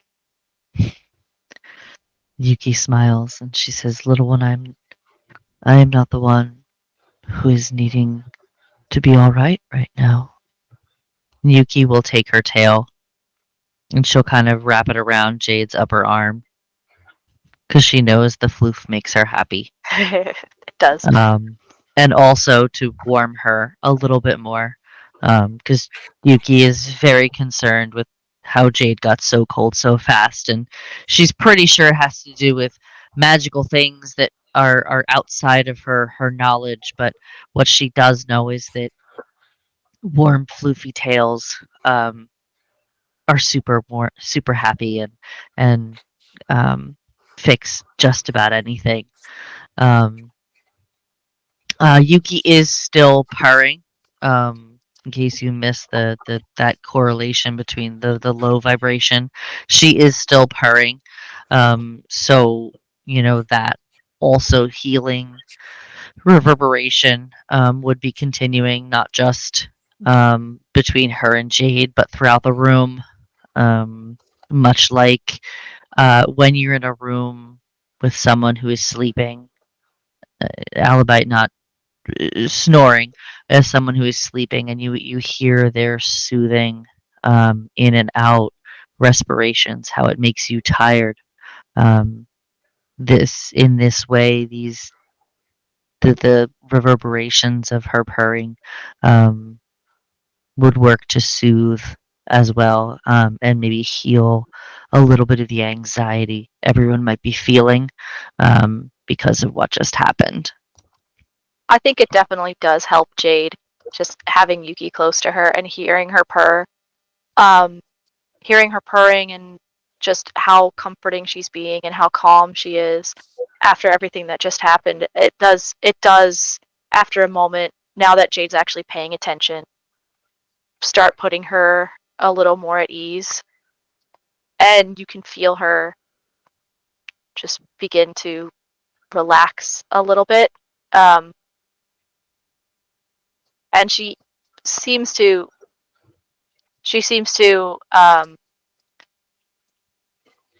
unclench. She just every muscle that was so tight a moment ago is just starting to ease up just a little bit. And she says, "I was awful in there, but I mean, Yuki, you were amazing. I don't think you went right in and you helped protect everyone. How did you even do that?" Yuki will serenely smile, softly, gently, and say, "It is balance. They made their choice, and with choices come consequences. And the consequences are sometimes swift and violent if the choice that is made is one that requires such balance." I'm glad you were with us. I'm sorry you went through it, but I'm really glad you were with us. Yuki will put her paw on Jade's shoulder, and she's going to say, "I'm really glad you are with us as well.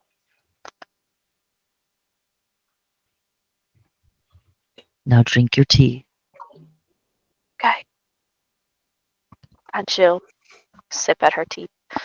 And Yuki will go back to where she left her tea set, and she will, knowing that now Jade is starting to de-escalate a little bit. Yuki will go and clean her tea set and reset in case anybody else is in need of some chillaxing tea. Like panicked at everything that just happened and the fact that we're not in prison, but we're definitely like trapped here and under suspicion, and we were trapped in that vault when we get in this room, Bahar just kind of like slumps against the wall and wraps her arms around her lantern. And watching Yuki do her tea ceremony, she sort of like drifts off to sleep. And you guys see her sort of like melt into a pile of magma and then like disappear into her lantern. What? That's amazing. It's pretty cool.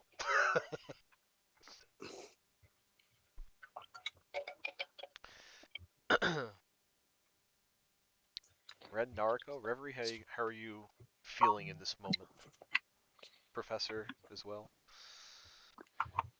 Ren still feels a twinge of that headache that came on suddenly. He's trying to figure it out, but it feels like every time he tries to grasp onto those thoughts metaphorically, they slip further and further away from him.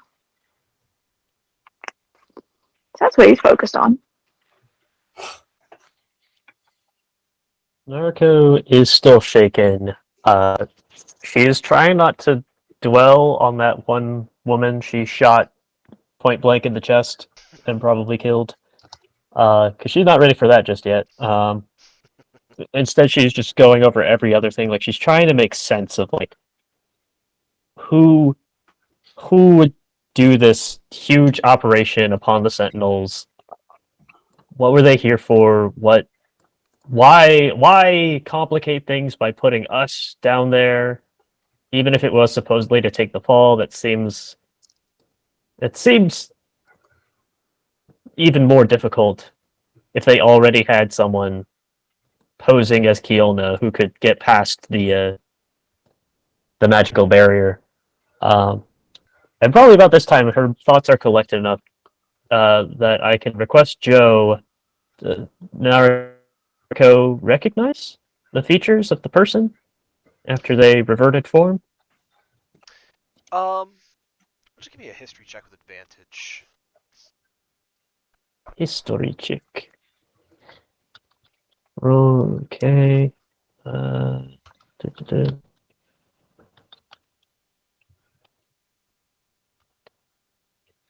Make sure I got this correct. Narco's a bookie girl. Nice. With a 22. So you got a good look at this form that what you had believed at the time was Kielna transform into. You got a pretty good look at this person. You're trying to determine if this is the person that you have exchanged some correspondence with. And remind me, has Narco actually met them in person? They were one of Narco's teachers. Right. Narco took classes. Exactly. So your familiarity with this person definitely plays into this. So you got a good look at those features, and while it's tough from what you saw, the way the hood was obscuring their face, it's tough to get a fully 100% positive ID on them, but your suspicion you feel is pretty on point with who you think it is. That is immensely concerning. Also, the headmistress is here. Wait, who do you, I'm not part of the conversation, but who do you think it is? Or did you not share that? It will be shared later, almost certainly. Okay, sure. Sorry, I thought I missed a detail. Forgive me.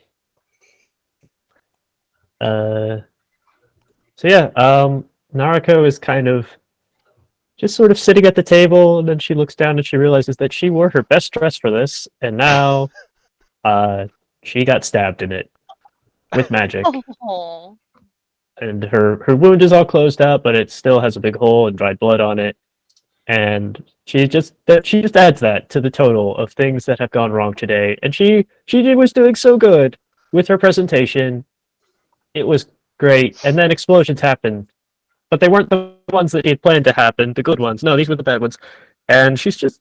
I think at this point she's just gonna like lean over and just like hands on the table and head down on top, and she's just gonna kind of shut down for a little bit.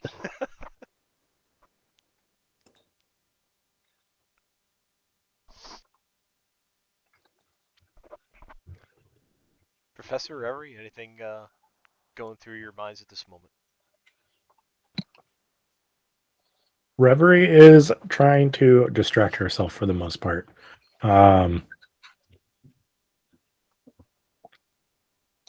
She has no clue how this is going to turn out. It just seems really bad, so she's trying to decipher stuff in her spellbook.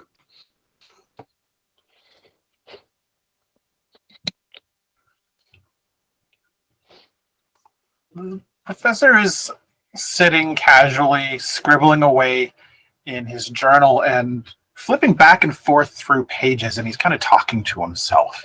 And he's like, someone who has some sort of allegiance with an outerworldly being wanting to get their hands on something here.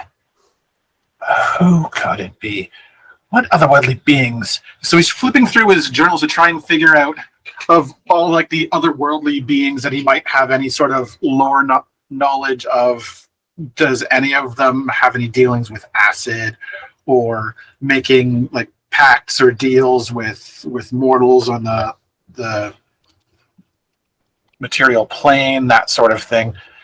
Just trying to kind of rack his brain over who could be behind this. Give me either history or arcana.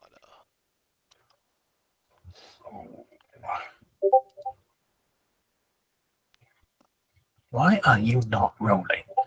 Roll!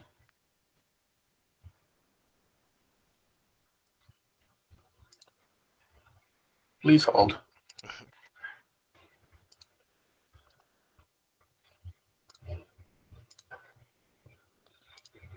It's not. Can I just click it? I'll just roll it. It's a real dice. Oh, nat 20 on Arcana. Ooh. Yeah. Sweet. On a nat 20, you kind of deep delve into your book and you try to recall things that make pacts with beings from something that is not of this plane. And you know that there are certain spellcasters who have the ability to do so, or not that they have the ability, but more accurate to say that they have the opportunity to do so. And you kind of jog your mind, you look through your notes, and you realize what kind of fits the bill for a magical item that can be bestowed upon somebody, and this item is not of this world. It is likely that this kind of power was given to them, could have been given to them, by something that exists in one of the far realms, a space beyond reality. And it occurs to you that it could be the work of a great old one, or like an elder god, something along those lines. As he kind of flips through the pages and finds what he's looking for, and this realization comes to him, he nearly like leaps out of his seat and throws his journal, like goes tumbling to the floor. And then he's just like, what? No, there can't be. No. What? No. He just kind of, he's staring at his book as he's standing there, still holding his pen in like the tripod grip, like he's about to write something. He's like shaking his head like, no, that can't be. The professor, are you well?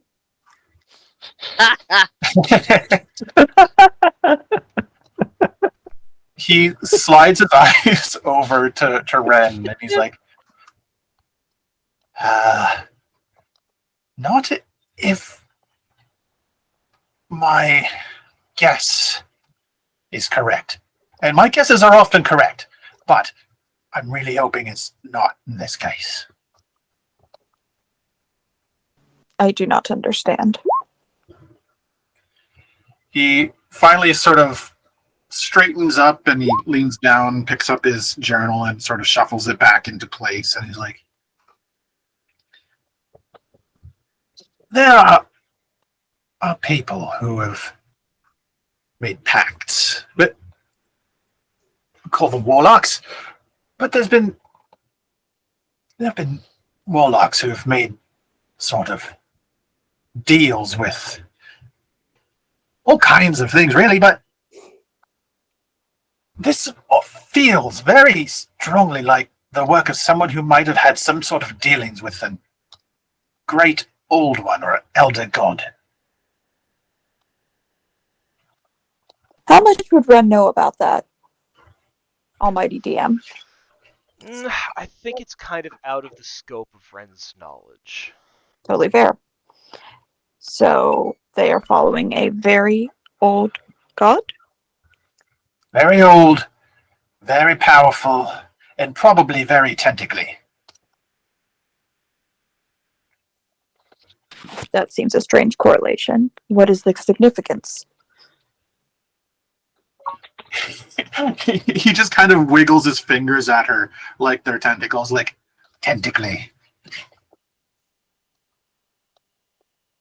Just nasty stuff, like my dealings with this sort of stuff is extremely limited, but from what I've read, like this is the type of stuff where you set eyes on these things and you go mad. Like this is nasty, nasty stuff.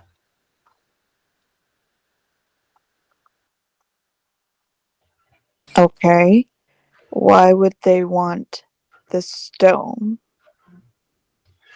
Depends on what the stone is, really. I mean, stones here, like magical stones, artifacts, they do all kinds of crazy things.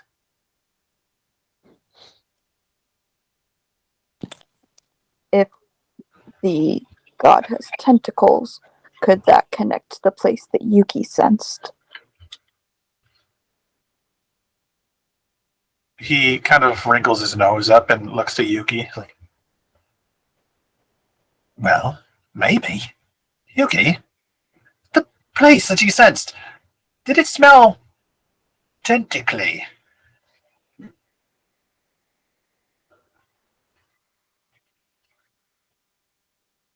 Oh, she's on BRB. And Yuki BRB before we did that. I know. Roll for tentacle smells. I don't even, like, how do you smell a tentacle? I don't... I don't know, but I feel like the professor would know and nobody else would. He's like, yeah, you know, it smells like it's all kind of wiggly and nasty. I'm going to say Yuki doesn't know what a tentacle smells like. Probably not.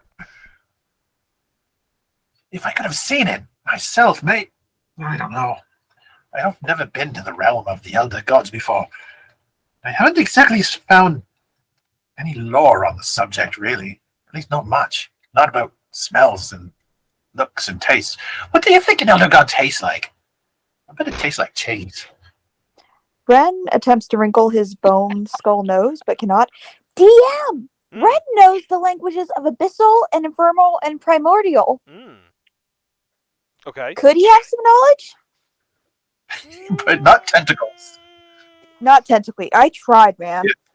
Yeah. TSL, tentacle sign language. You know, there's a lot of options for that. This campaign is rated H. Tentacle sign language would look like. Is this Sorry. I'll tell you what, Red, why don't you give me a religion check?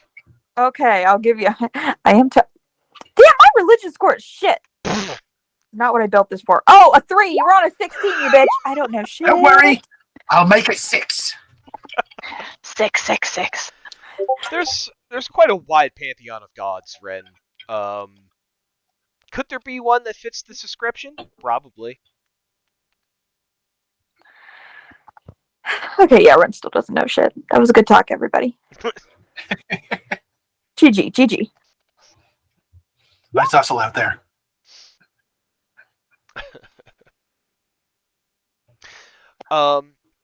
So you are kind of left in this room with your thoughts for a while. You do have some time if you wish to continue or have any other additional conversations with each other. It's going to be a couple hours, probably be about 3 or 4 hours until someone's going to knock on the door. So if you do have anything you wish to speak amongst yourselves, you have the ability to do so at this time.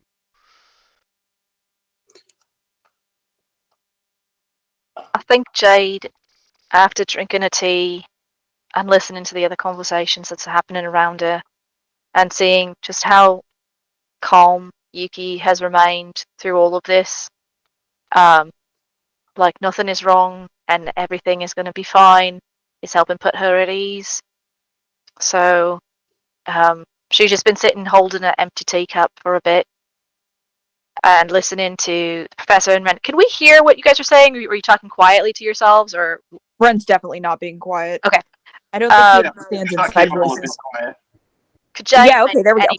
Could Jade make any type of history or religion check on her end? Yeah, you can make history or religion, either one, but each will give you a different result. Okay, I'm going to make a.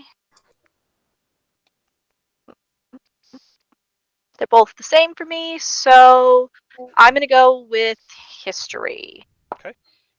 No, that's a 6 as well. So she's just going to say this after most of this conversation has already been done and they've probably moved on, but it's like it's taking her time to catch up, and she's going to say, "Octopus live in the sea. They have tentacles. Maybe there's a." Well, I mean, you're not wrong. I mean, if if Yuki this smelled a place by the sea, maybe there is a tentacle god out by the sea.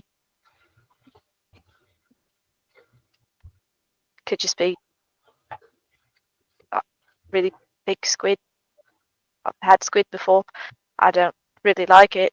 It's very chewy, and the suction cups are strange.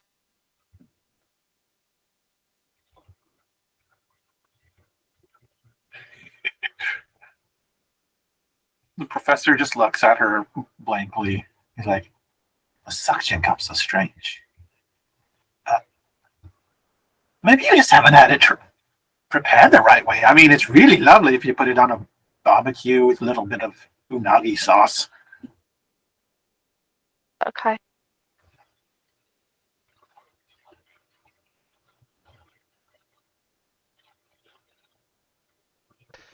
Professor, why did you tell that last one that we would work something out?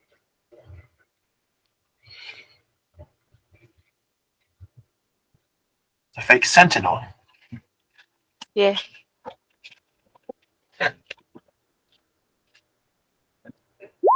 Well, I believe very strongly that there's always a second chance. And if that sentinel was willing to forsake her plan, that they could turn their life around, could work a way to help them. I don't really enjoy the bloodshed, which is probably why I've never really been an adventurer myself. It's a bit too grim for me. But I think everyone deserves a chance. Sadly, she chose not to accept that chance. He pauses like, well, then again, I can't really speak for you guys. I mean, she's dead.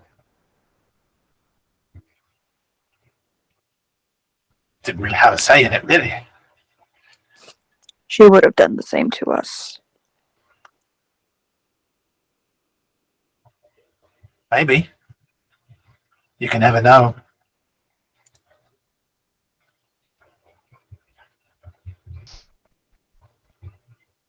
Except they were actively trying to kill us.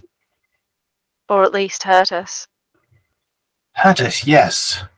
But they had the chance to kill Bahar and Reverie, and they didn't. That speaks to something. If they're less looking to kill us, I would think that they would want to do it efficiently, and that keeping them around to just sort of be unconscious is not efficient in any way. No, it furthers whatever plan they want. So whatever plan they had, probably for us to be alive. That doesn't make it better. No, it doesn't. But everyone deserves a chance. They had their chance. They did. And they squandered it.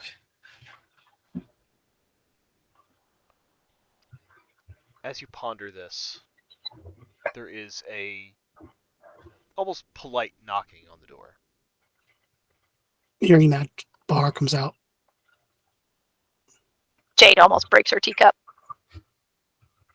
Holding it too hard. But she doesn't. It's a strong clay cup. You're not going to break it. That If just you calls. can- Come in. if I'm you sorry, I'm can't- so sorry. If Yuki hasn't broken it from frolicking around, you're not going to break it. Worried she's going to break it, and she gives it back to Yuki. Also to free up her hands. That just calls. Come in. As you call, You come bring in, more. the door opens at a normal pace. It doesn't seem rushed or it seems like whoever is on the other side of this door is taking care to not try to startle or scare anybody. So the door opens. What you see come into the room, accompanied by a large warforged sentinel. You see a man in his late 60s steps in. His stature is tall. He is broad-shouldered, dark hair with strands of gray falling past his chin and a full beard to match. He wears a more regal version of the sentinel armor and cloak, both lined with soft furs, but the equipment he carries indicates that it's not just ornamental. He look a little bit like this. He handsome. Is he looking like a lumberjack? He looking like a lumberjack. Oh, is that?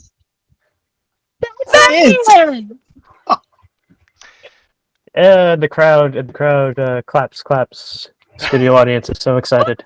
Fall back! Trailing behind him is a face that Naruko knows very well. Good. Go. I didn't want my first words to be, I want my lawyer. So this man steps in and he comes close. He looks at you all and he says, I know it's been a long day.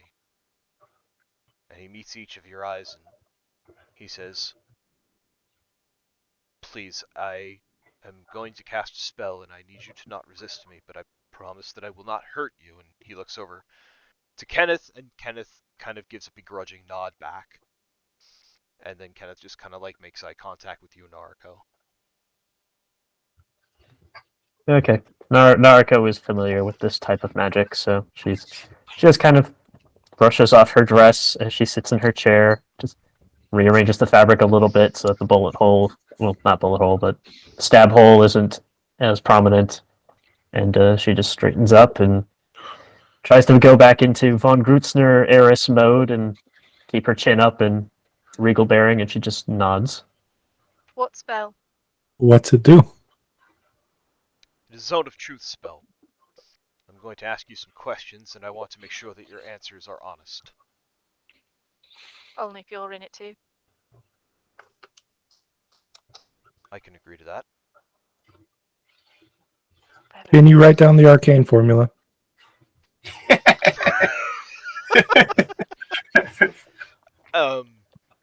Perhaps I Not a wizard spell. Reverie doesn't know this. Fedwin, like, what the fuck is an arcane formula? Can you eat it? Does it taste good with pepperoni? Reverie, are you able to tell if he's actually telling the truth? Reverie gives the slightest of shrugs.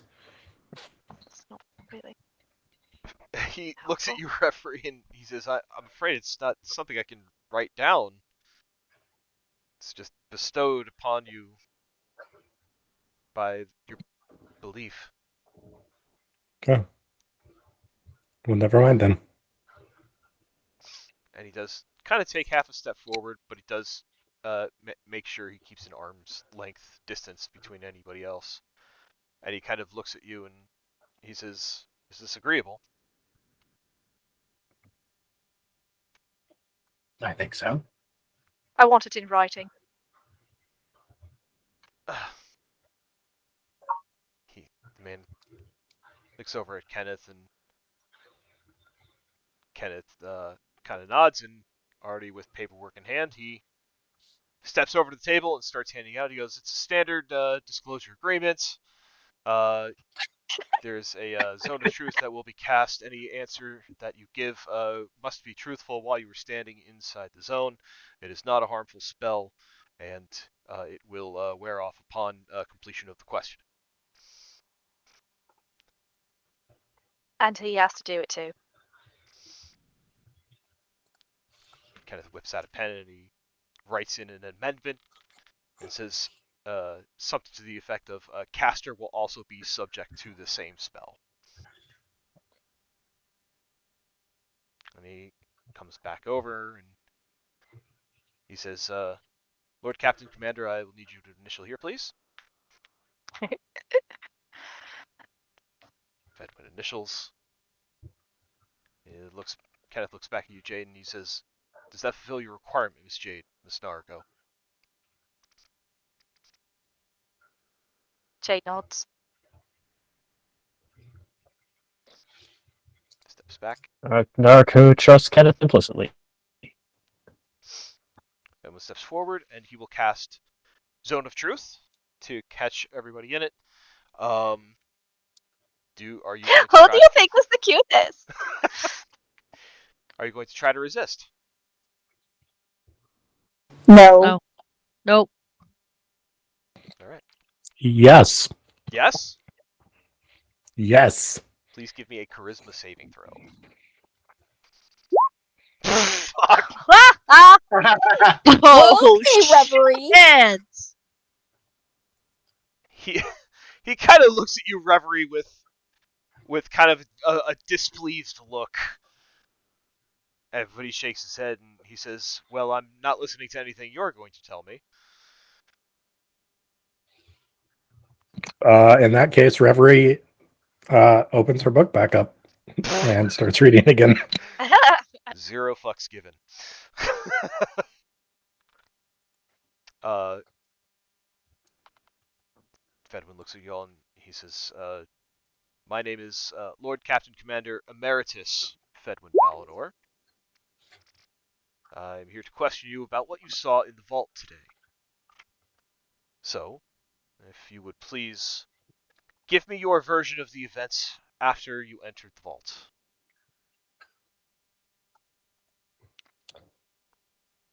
Naruko will give her testimony. It's pretty much the same as what she said to the guys downstairs. Right.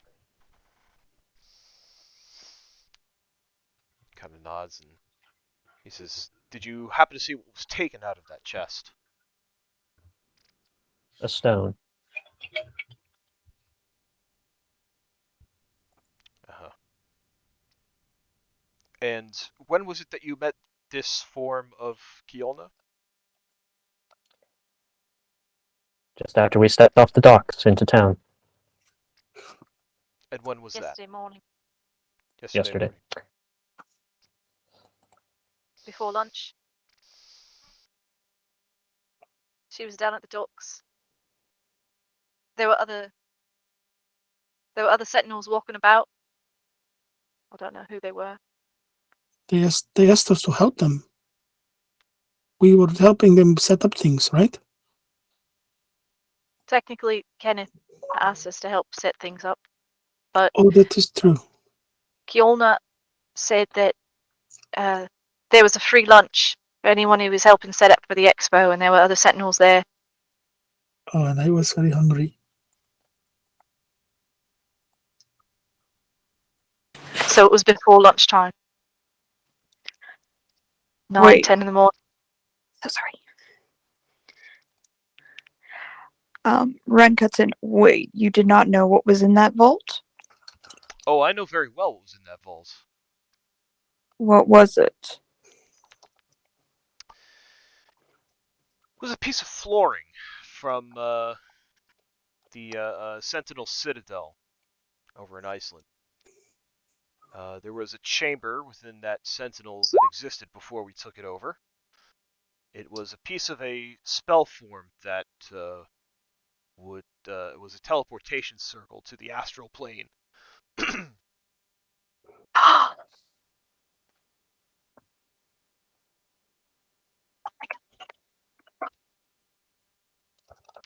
And now it is gone.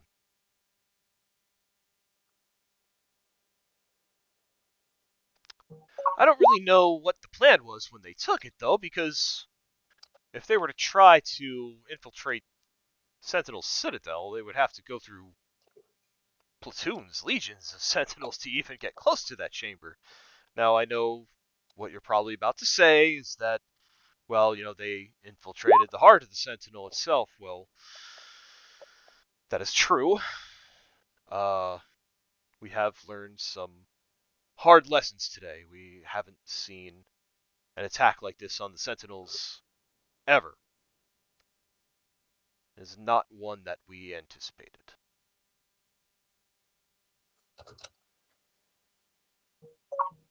Is there any trouble between the Sentinels and the Academy of Moonhaven? No trouble at all between us and the Academy. We actually have quite a mutual respect for each other. Why do you ask? I think I recognize at least one of the forms that the shapeshifter took before she left. Really? Would you mind telling me? A female tiefling of white skin and gold eyes. I saw her last at the Academy of Moonhaven. She was a instructor, but also conducted her own research. Her name was Temerity. Temerity? You think it was Temerity? I think someone who looked like Temerity was the guise worn by this infiltrator before they left.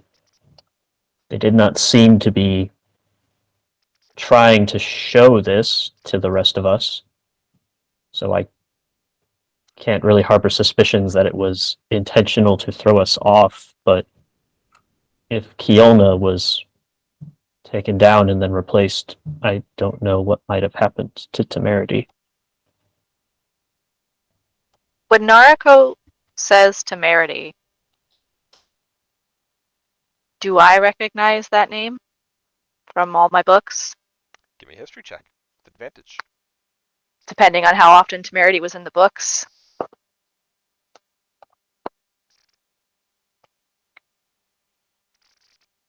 17. You recognize the name. It was in some earlier stories. I read stories about her. She traveled with the thorns of the Black Rose sometimes. For a little bit. Fedwin nods and he says, "Yeah, I know Temerity. I mean, I don't really know her personally, but I've met her."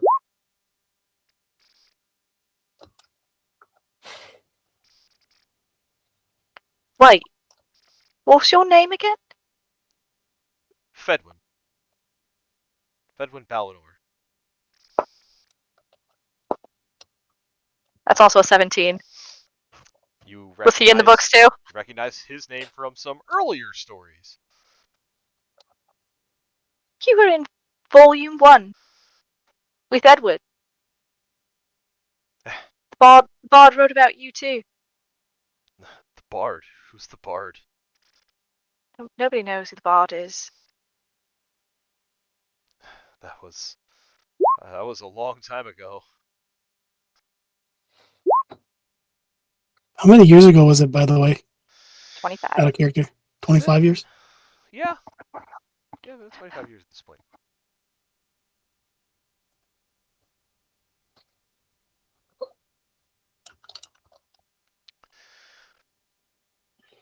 We come to find out that there were the explosions were caused around town, and we suspect that they were to draw the Sentinels out, as they did, as you saw, to draw them away from where we keep those items. We think this was a targeted attack on that particular chamber.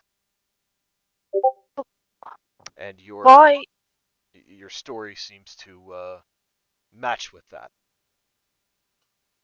But I don't understand. If they already had Kiolna replaced and they already had these fake sentinels, why go through all this trouble? Why even try to make it look like we did anything? Why set fires? That doesn't make any sense. I mean, They could have just taken it at any time. Could they have interest in harming Narcos' reputation? I don't believe this was an attack on the von Grutzners. Why don't you think that? Well, when our sentinels went out into the city to confront those who were starting the fires, they immediately fled. We saw that they were wearing blue sashes, very much like our cloaks. We think they were trying to pin the attacks on us, to try to sow some discontent towards the Sentinels. But the Sentinels put on this event, yes? We did, yes. And so if they wanted to harm your reputation, that's one thing, right? If they wanted to sow discord among the people. But we are making perhaps a false correlation. Like, what if the people who set the fires had only a tangential connection to the people who tried to rob your vault? Like, it could have been as simple as the people who wanted to rob the vault paid the people who were rabble rousers and setting fires to cause a big distraction. Like, their goals may be to make you look bad. But what if you look at our group, the group of people in this room, the only person whose reputation has any value whatsoever is Miss von Grutzner. Not really. I mean, well, who am I? Well, but it's not just you though. It's Yuki's from a monastery that has very close connections to the Sentinels and everything else that's happening, and the professor's a professor, and Here. I mean, maybe the rest of us, we could have just been opportune targets. Right, we could have been just happenstance bystanders. So perhaps Miss von Grutzner's relationship with or positive relationship with the Sentinels, and even Yuki's relationship with them was enough to make us targets, or the professor make us targets for being the fall guys? I'm not even sure it went that deep. I think you were, unfortunately, just in the wrong place at the wrong time. Whoever had... Really? It seemed so strange for them to choose us. But maybe you're right. I mean, I did look for Kiolna. She said that she needed us to come down here to help, so that we could... She needed us to help protect things, and she said that Nariko wouldn't surround herself with people without skill, but I thought at the time it all happened so fast, but I thought at the time that didn't make any sense because we just met yesterday and Kiolna was there when we all met, but we were already coming downstairs, and then when she left, was flattering us. She said this was the only way, and she was sorry, but this was the only way that it could work, and I don't even know what she was talking about because nothing makes sense. Yeah, it's very strange. But it doesn't seem like it was targeted really at us. We just met yesterday. There was no way for anyone to coordinate any of us coming together other than Right. How could we were just anyone on a have ship. known? We had several sentinels that were stationed around the city who were to welcome caravans such as yourselves to bringing supplies to the feast. Uh, Kielna was the one that you happened to meet up with, and Kielna just happened to be the one that was replaced, unfortunately. So I'm sure Well, it was a move of opportunity by whoever it was that was taking her place. I've questioned. Mm-hmm. Say that whatever plan they had went off, and they took the stone, and she took the stone and went immediately through a portal, so there was no stone left behind. Their plan went off. We were the ones who didn't make it, or we were the ones who were unconscious when you came through that door and found your fake sentinels. What would you have done then? Because maybe, Had you fallen and the fake sentinels remained standing? yeah, yes, like they would have what would ended the you have rest, right? what would you have done in that moment? Would you have even you would have still investigated, right? You would have still, I mean, the stone was still missing, so you would have, right? You would have gone looking for it. We would still have investigated, but you would have been arrested under not as comfortable means. So what would it, but that makes, it still doesn't make any sense as to why they even wanted to have us there. Why get new people involved? Was there something in that room or something in that chest or something that required not sentinels to be there? The room was keyed to sentinels. There was a spell form around that chest that would only allow sentinels to pass through, only ones who were uh, posted to guard these items, and Kiolna was posted to guard that stone, which would make sense why she was able to bypass. She must have had something of Kiolna's on her that allowed her to bypass that alarm. So we're still back to it not making any sense as to why they even. Because if you had come down there and we were dead or unconscious, you would have just arrested us, and you would have done this same thing, and you would have asked these same questions, and it wouldn't have stopped anything. You would still know the stone was gone, and you would still have us here, and they would still be missing. So what is the point? Why? I don't understand why they would even go through all this trouble. Why they would even why they kill Kiolna if they just needed a bit of something of hers to get in, and they already had people there. Why they'd set fires to the city. There was a lot of distraction going on, and I think it was just to split our focus. I don't know what the means was of their plan, to be honest. I mean, I'm pretty confident they would have been caught either way, but either way, they still got away with that stone. There have been rumors around the city lately. Um, we've had it hasn't always been sunshine and roses with the sentinels in this city. It took a long time for us to get to where we are, and even today there's still people who think we are a zealous cult out only to collect power. They don't see the real work that we're trying to do here.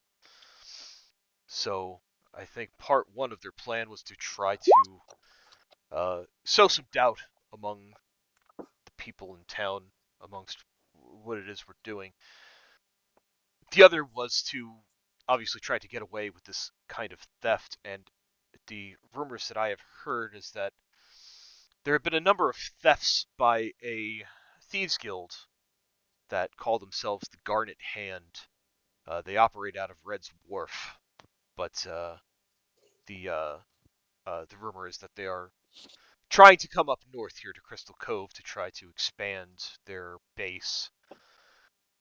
Eh, it strikes me as strange though, because usually guilds like that they're very professional and they're very precise, and there have been a number of thefts lately that have been sloppy, shall we say, and this was one on the grandest scale.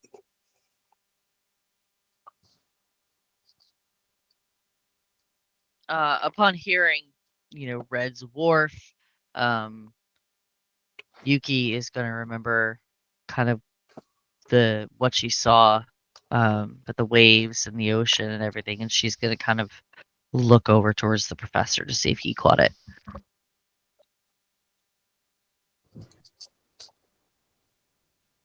The professor remains quiet, and he catches Yuki and just raises a brow and just like the slightest nod, but he doesn't say anything.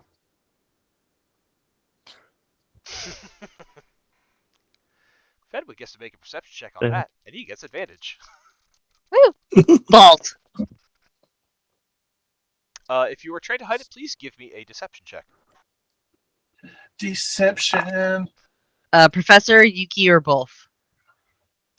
How about both of you?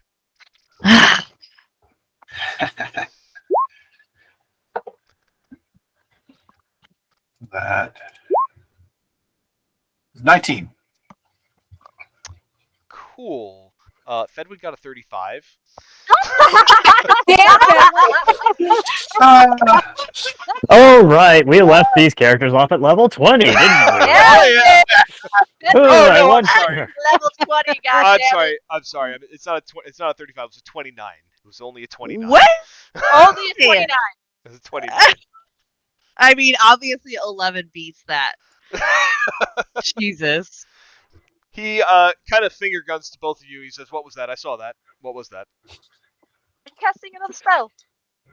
Oh no, these are just my finger guns, and he puts them away.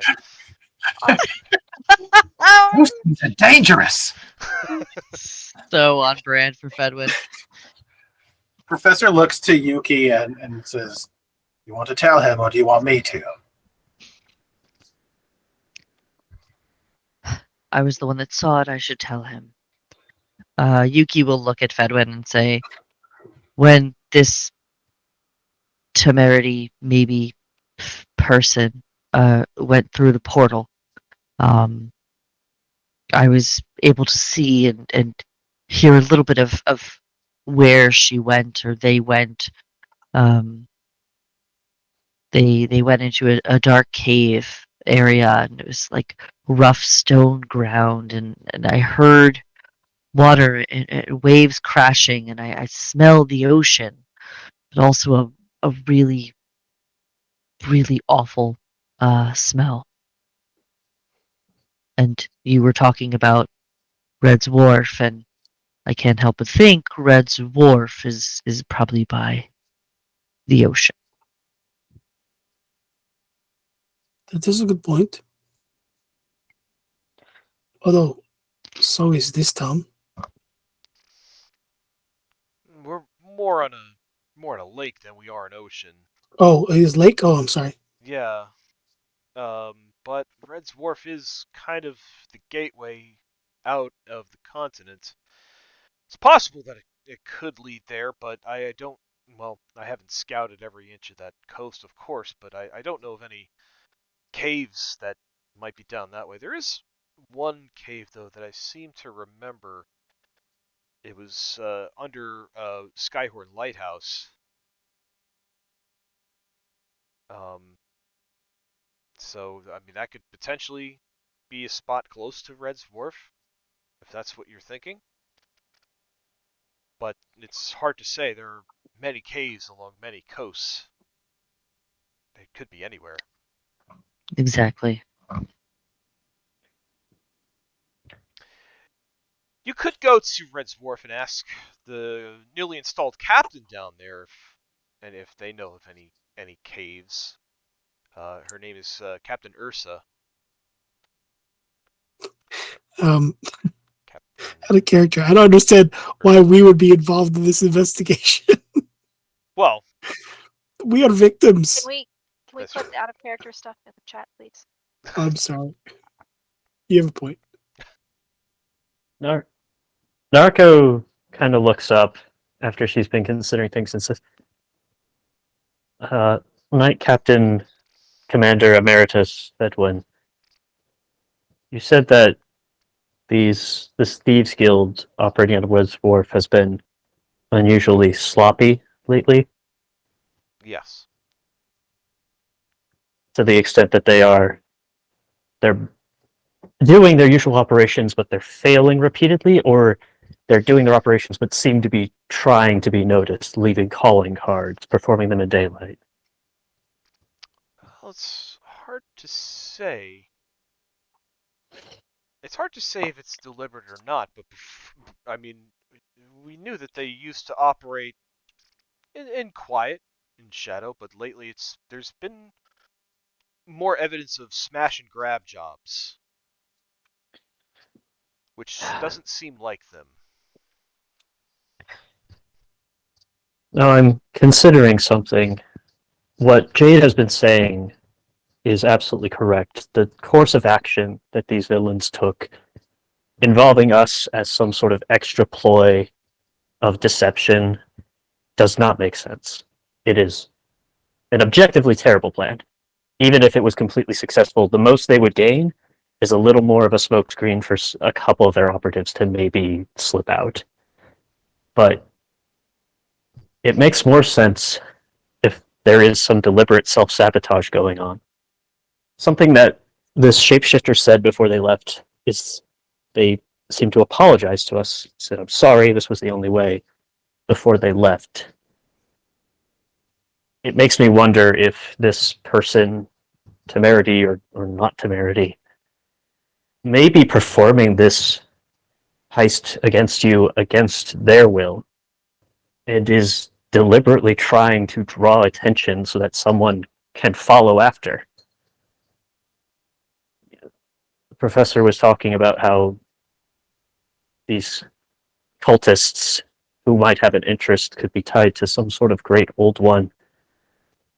I wonder if perhaps that extends further.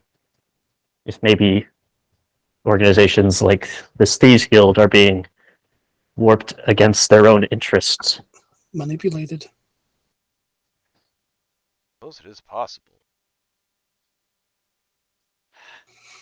So I'm at least glad that our testimony can point you that perhaps that lighthouse or any other known seaside caves might be worth investigating.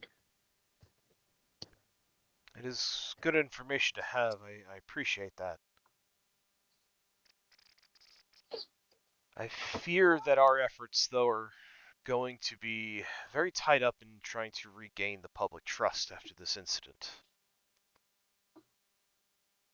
So, I'm going to pull a couple of very trusted individuals to investigate how they would have gotten into the Sentinels in the first place. And he kind of takes a look over his shoulder to the Warforged and he says, "Not under my watch, I would note." And the Warforged just kind of looks down to the ground. He says, "And we need to get that item back. Somehow."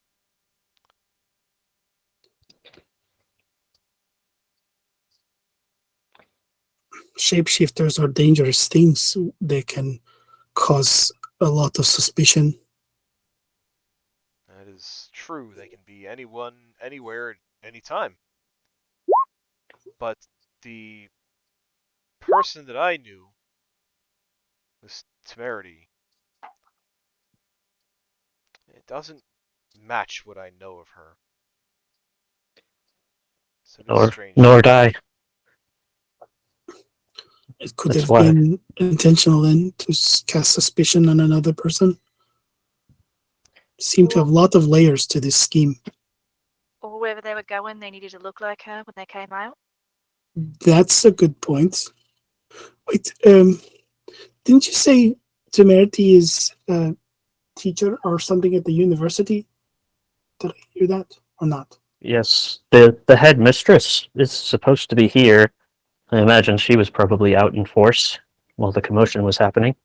Where is Moonhaven in relation to the sea? South and east. Yes. Is there ocean nearby? You could, Mm, well, you could catch a sailing ship out of here or out of Red's Wharf to go to Iceland. Either way. No, what I mean is, no. What I mean is, Yuki said that she smelled ocean where they were going, and you suggested that they might need to look like this temerity person where they were going. Oh, I So see. I wonder if there's ocean near where the university is in Moonhaven.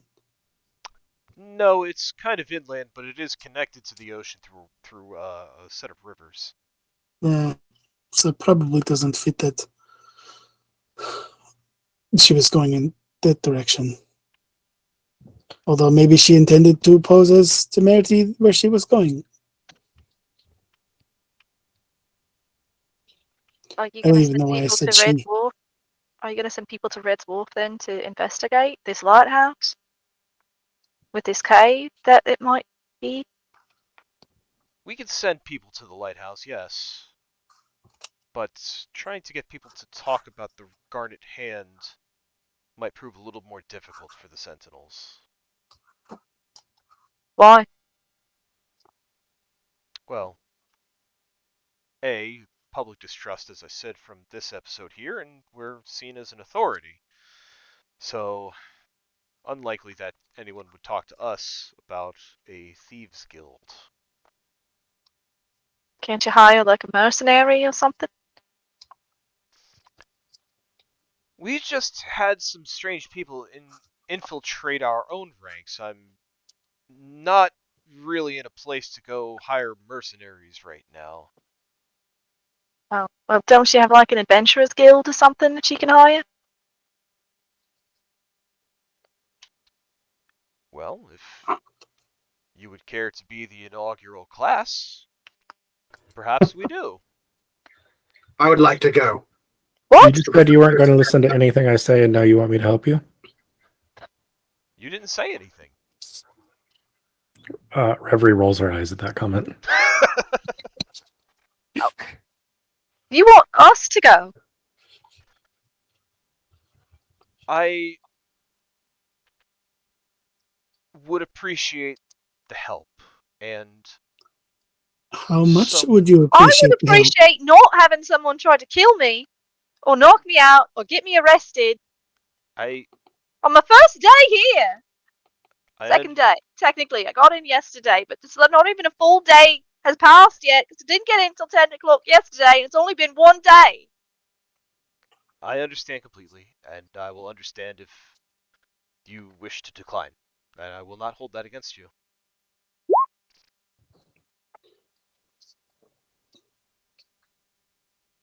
Jade, I feel as you.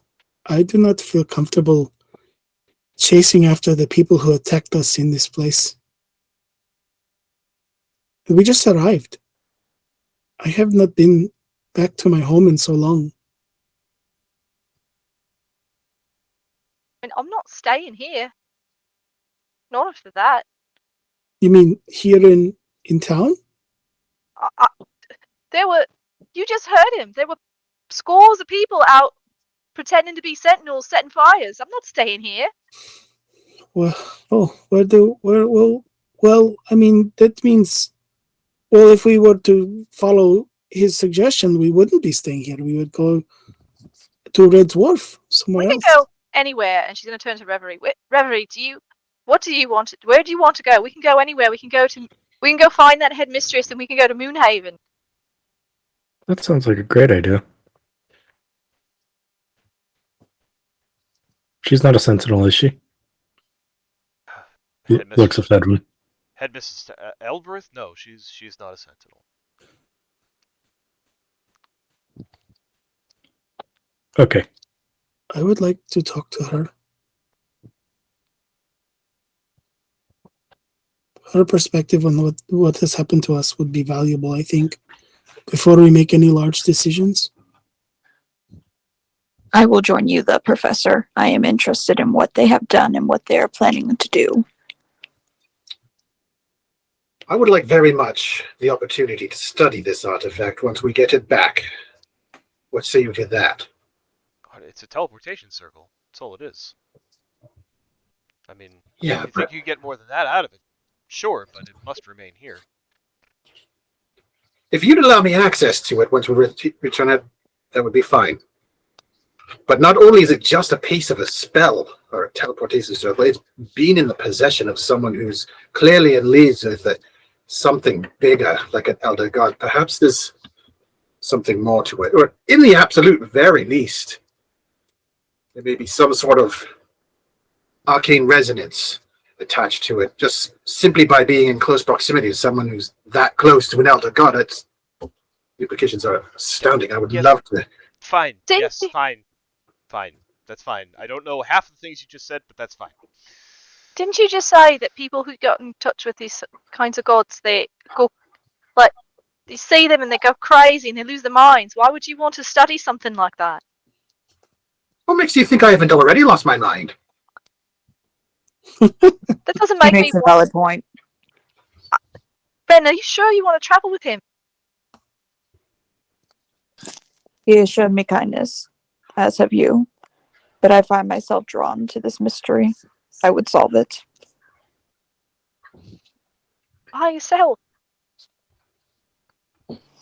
Look, perhaps Go getting on. to the bottom of the mystery isn't quite everybody's thing, but if there's something as ridiculous as an elder god at play, this could be world impacting. If they manage to do whatever they're planning on doing with this artifact, How do you even know there's some sort of elder god at play? Like, what did you even... All from looking at the box? Wow. That's the thing. I don't know exactly if that's the case, but based on my experiences and my research, there are a lot of signs that are pointing in that direction, and at least What signs? a little bit of the acid. You don't just how find did, that kind of acid. how did the acid point to? I'm so confused. Where did we get the clue about this elder god? The You are acid so is smart, not of this Professor. world. I missed it. The acid itself is not from this world. It is not. It came from a different realm. There's Oh, lots of different realms. how do you know that, Professor? I Who? told him. Yeah, it was Ren. Ren Oh. here has some working knowledge of things like acids, and I have some working knowledge of everything else that's not acids, apparently. Oh. So it is like a eldritch acid? That sounds horrible. Could be. No wonder their faces fell off. I mean, we can't really judge to that. We can't jump to that conclusion, but I mean, it's worth investigating, because if it is actually related to an elder god of anything even remotely close to that sort of level, we may be in some serious trouble. And if we could stop something like this before it really grows, I think the entire world would thank us for it. Mr. Fedwin, with all the titles, did you have someone in your ranks who can cast the spell Speak with Dead? Oh, yeah. Yeah, I have several. Because one of the women in the group, there were several of the people we fought who had those acid tooths, and one of them did not manage to do it because Yuki ripped it out of her face, the tooth. And it strikes me that if you are willing to do such a thing, it must be deliberate to prevent such a magical questioning. It was part of our investigation to attempt to speak with dead spell on those who still had their faces intact. They were less than cooperative. I imagine that would be the case. They were definitely trying not to reveal their secrets. What a horrible thing to do to yourself, just to not have to spill the beans. They must have had some deep conviction in what they were doing. which means zealous behavior, like cult like fervor. And if you have if Professor believes the acid and Ren believes the acid comes from out of this world, it makes a lot of sense. I don't know. I feel like I would like to solve this mystery too. I don't know how to go about it best though. But it's things like that you said that make me think that perhaps it's not the Garnet Hand, as the rumors have said. They, I don't believe them to act in such a way, and I feel that they may also be there. Whoever is behind this may also be trying to pin it on them as well. It's Yes, another lots distraction of tactic, fingers pointing probably. at other things. Yes, distractions with the fires, distractions with us being fall guys, distractions with pointing at these other crimes and trying to make it look like a heist. When all they wanted was that piece of the spell. I mean, there were so many valuable things in that vault, and she had a portal to anywhere. Why didn't she take other things? Whatever's going Seems on to me that it was. It seems they're trying to make a deliberate mess of things to hide their true intentions and their real tracks. For sure. It So will take a what? long time for us to untangle things internally. What do the rest of you think, Yuki? Yuki had been sitting in the corner listening to all of this. She opens her eyes. She looks at Fedwin. And she says, a wrong has been done. Something has been stolen. In order to maintain balance, it must be returned. I am in. Well then. Norco, what about you? Nariko has been sort of silently considering everything that's been said. She looks over to Kenneth and she asks him, Mr. McNeil, how much is left for us to do until the Von Grutzners have completed their contract for their appearance at this festival? Well, we've set up the expo. You've completed your presentation. The only thing that was left in the contract was an optional Q&A.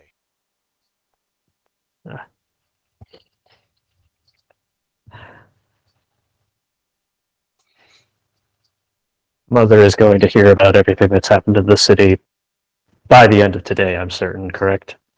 Oh, absolutely. Yes.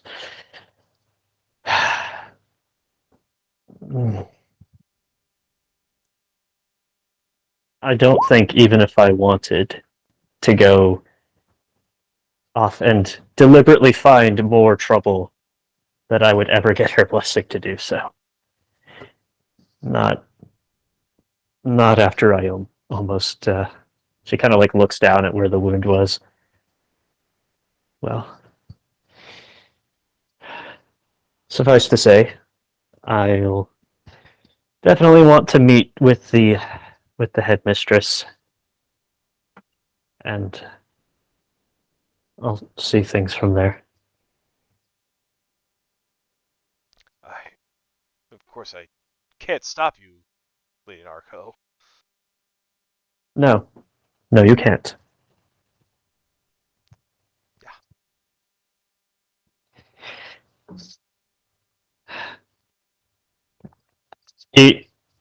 Nariko kind of looks. I mean, there's a zone of truth spell up, so it's not like she can lie or probably hide her emotions very well. It's clear that mainly like seeing like the professor and Red and Yuki and Bahar like wants to go and do more with this. She feels more of a pull to want to like go with these first like few genuine friends she's ever made. More to keep like them safe than she is about wanting to get herself involved in any of this nonsense. But she does very much believe like, oh no, there is after like if there hadn't been a terrorist attack that I was in the middle of, then I might have been able to swing like, ooh, a sneaky adventure to go on. That would be fun. But no, now this is traumatizing. Yeah, So right. No, now you have to deal with this also unpack this on your way. yeah, and also Mom is definitely going to find out about all of this and definitely not like give any like she's going to explicitly say, Naruko, keep your ass safe. Unless Joe surprises me in some way. So Naruko is assuming that she is not going on this adventure until anything points her otherwise. So that is her stance right now.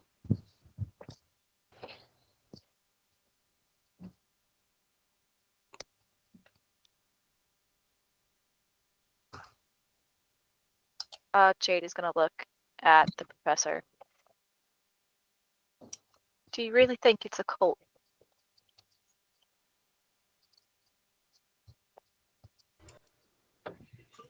He shrugs a bit. He's like, I honestly don't know what I think. I know that there's a potential. I know that there's a potential for very, very bad things to happen to this world. But I mean, ideally, I'd love to be absolutely wrong about this, and that is really nothing more of it than misunderstanding. I'd love to be wrong on this. But if I'm not, someone needs to do something. And we're right at the crux of this.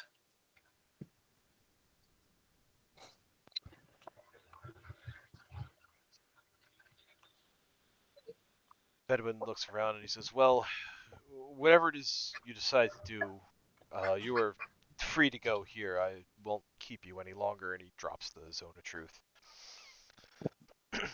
He says, but if you do happen to want to try to help, I would be happy to sponsor you in any way that I can. So you would deputize us or give us some sort of writ that shows that we are on Sentinel business? I'm not sure if that's the best thing to do given the sentiment about the Sentinels at the moment, but I would be happy to donate some funds to you, or methods of transportation if I can. Funds and methods of transportation are nice. I can actually handle the transportation. Regardless of where I go, my ship will be heading out to sea, so stopping by Red Wharf wouldn't be a problem. So that will save them some money. So then you could give us extra money instead of the transportation. He kind of looks to Kenneth, and Kenneth like kind of gives him like the eyebrows. Fedwin rolls his eyes and looks back to you guys, and he says, we can work something out. About what time is it at night right now? We're getting late in the day. We're getting kind of towards evening. I like how Fedwin looks to Kenneth as if Kenneth doesn't work for you, dude. He works for me. Yeah, right. Not helping you with shit. Well, that's why he's kind of like it's kind of like, yeah, Fedwin knows he's going to be entering into some binding contracts. But with that being said, I will say it is 11 o'clock. So long story short, Fedwin's going to give you all reign to leave if you want. They will put you up again at the Blue Elephant overnight, unless you want to stay here, which you can do. It's completely up to you. No. And give you some opportunity to discuss whatever you guys wish your next steps to be, or if you just want to say, fuck it, we're not dealing with this and walk away. Like, that's also totally a valid option. Then we can have two parties. We can have the party that goes to Moonhaven and has magical wizard adventures, and then we have the party that goes to Lighthouse and dies horribly in a cave. Yeah, because the other two people were out having wizard adventures. Libraries sound much nicer. Right? I like the idea of going to Moonhaven personally. I think my vote is we talk to this headmistress before we make any major decision. Like, I think we should talk to them and find out their perspective. And as mentioned, the the route will be going by Red Dwarf regardless. So further things may happen to tip hands one way or another. But yeah. So yeah, but you can stay for here as long as you want. If we and we can pick up here next week if you want, or we can forward to next day on next Soon session. as we're allowed to leave, Jade is leaving this room. Fair enough. And she's going somewhere. And she's go somewhere. She's gonna go with Reverie somewhere else that's not this room. So I will say, if you decide to leave right away, Fedwin will let you know that they're going to put you up the blue alpha again, if that's okay. We're not under arrest. No, you are not under arrest anymore. You were free to leave. And we can pick up either here next week if you want to talk to Fedwin more. We can do that in chat over the week. We can pick up in the morning on our next session, whatever. However you guys decide you want to play it. But I will tell you that either way you guys want to play this, you will get a long rest tonight, and you will level up as well. Yay! Ooh. level up! Woo! I forget. Did we already decide on how we're handling HP? Max HP, baby. Okay. Yeah, like 3 of us went down. Let's do max HP. 4 of us. Looks like I'm not sleeping tonight. Speak for yourself. Level 2! Narco just goes to the expo and just pulls out a bunch of shit, and it's like, oh look, my infusions. I really should have had these on me the entire time.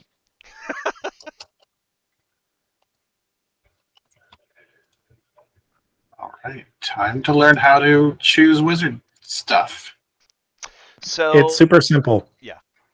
I was stare at just about to say, ask Ben. Ask Ben. Yeah, well, It's super simple. You stare at the screen for like 10 hours, and then you get, oh, fuck it, I'll decide tomorrow. See, not sleeping. Okay, guys, 19 hit points now. Woo woo. Woo woo woo! Wait, how? No, you shouldn't. It shouldn't be possible to have 19. I have Okay. 19. Because you got 2 max hit dice and then 2 times whatever your con modifier is.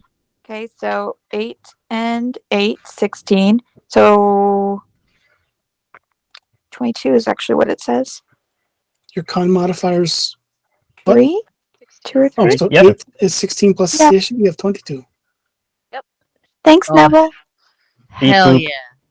Level 2, guys. Beep boop. I get key points. Hell yeah. Hell Yeah. yeah, you do. Woo woo woo! Woot, woot, woot. So it's your max hit dice and plus your con modifier once, right? Right. Con modifier for each level. Right. So what? So your Right. hit die. So Your hit die. so I rate have is- 22 is- as well. Yeah, if you look at the manage HP thing, there's a spot that says total possible HP. Yeah, That's but what it sometimes should that's be. wrong. Total possible should Is it- always be right because it's That based shall on. be right. It's The based last on. time I used it, it was wrong because it was adding like additional stuff to it for some Right. reason, and Yeah, we you couldn't don't- figure out why. Yeah, you don't enter that full total possible amount. You enter that minus the Constitution bonus. So it's like whatever it says +2 from Constitution and the hit point bonuses thing or whatever. Like, so for example, mine says 18, so I put 16 in the rolled HP and I get 18 as a result. Oh yeah, if you do it that way, I think. There's no way. I just type it manually in. I could probably stop Yeah. the recording now. Oh, I thought you already stopped it. Nope. Stop No, it now. never. You said stop level it. up. Oh,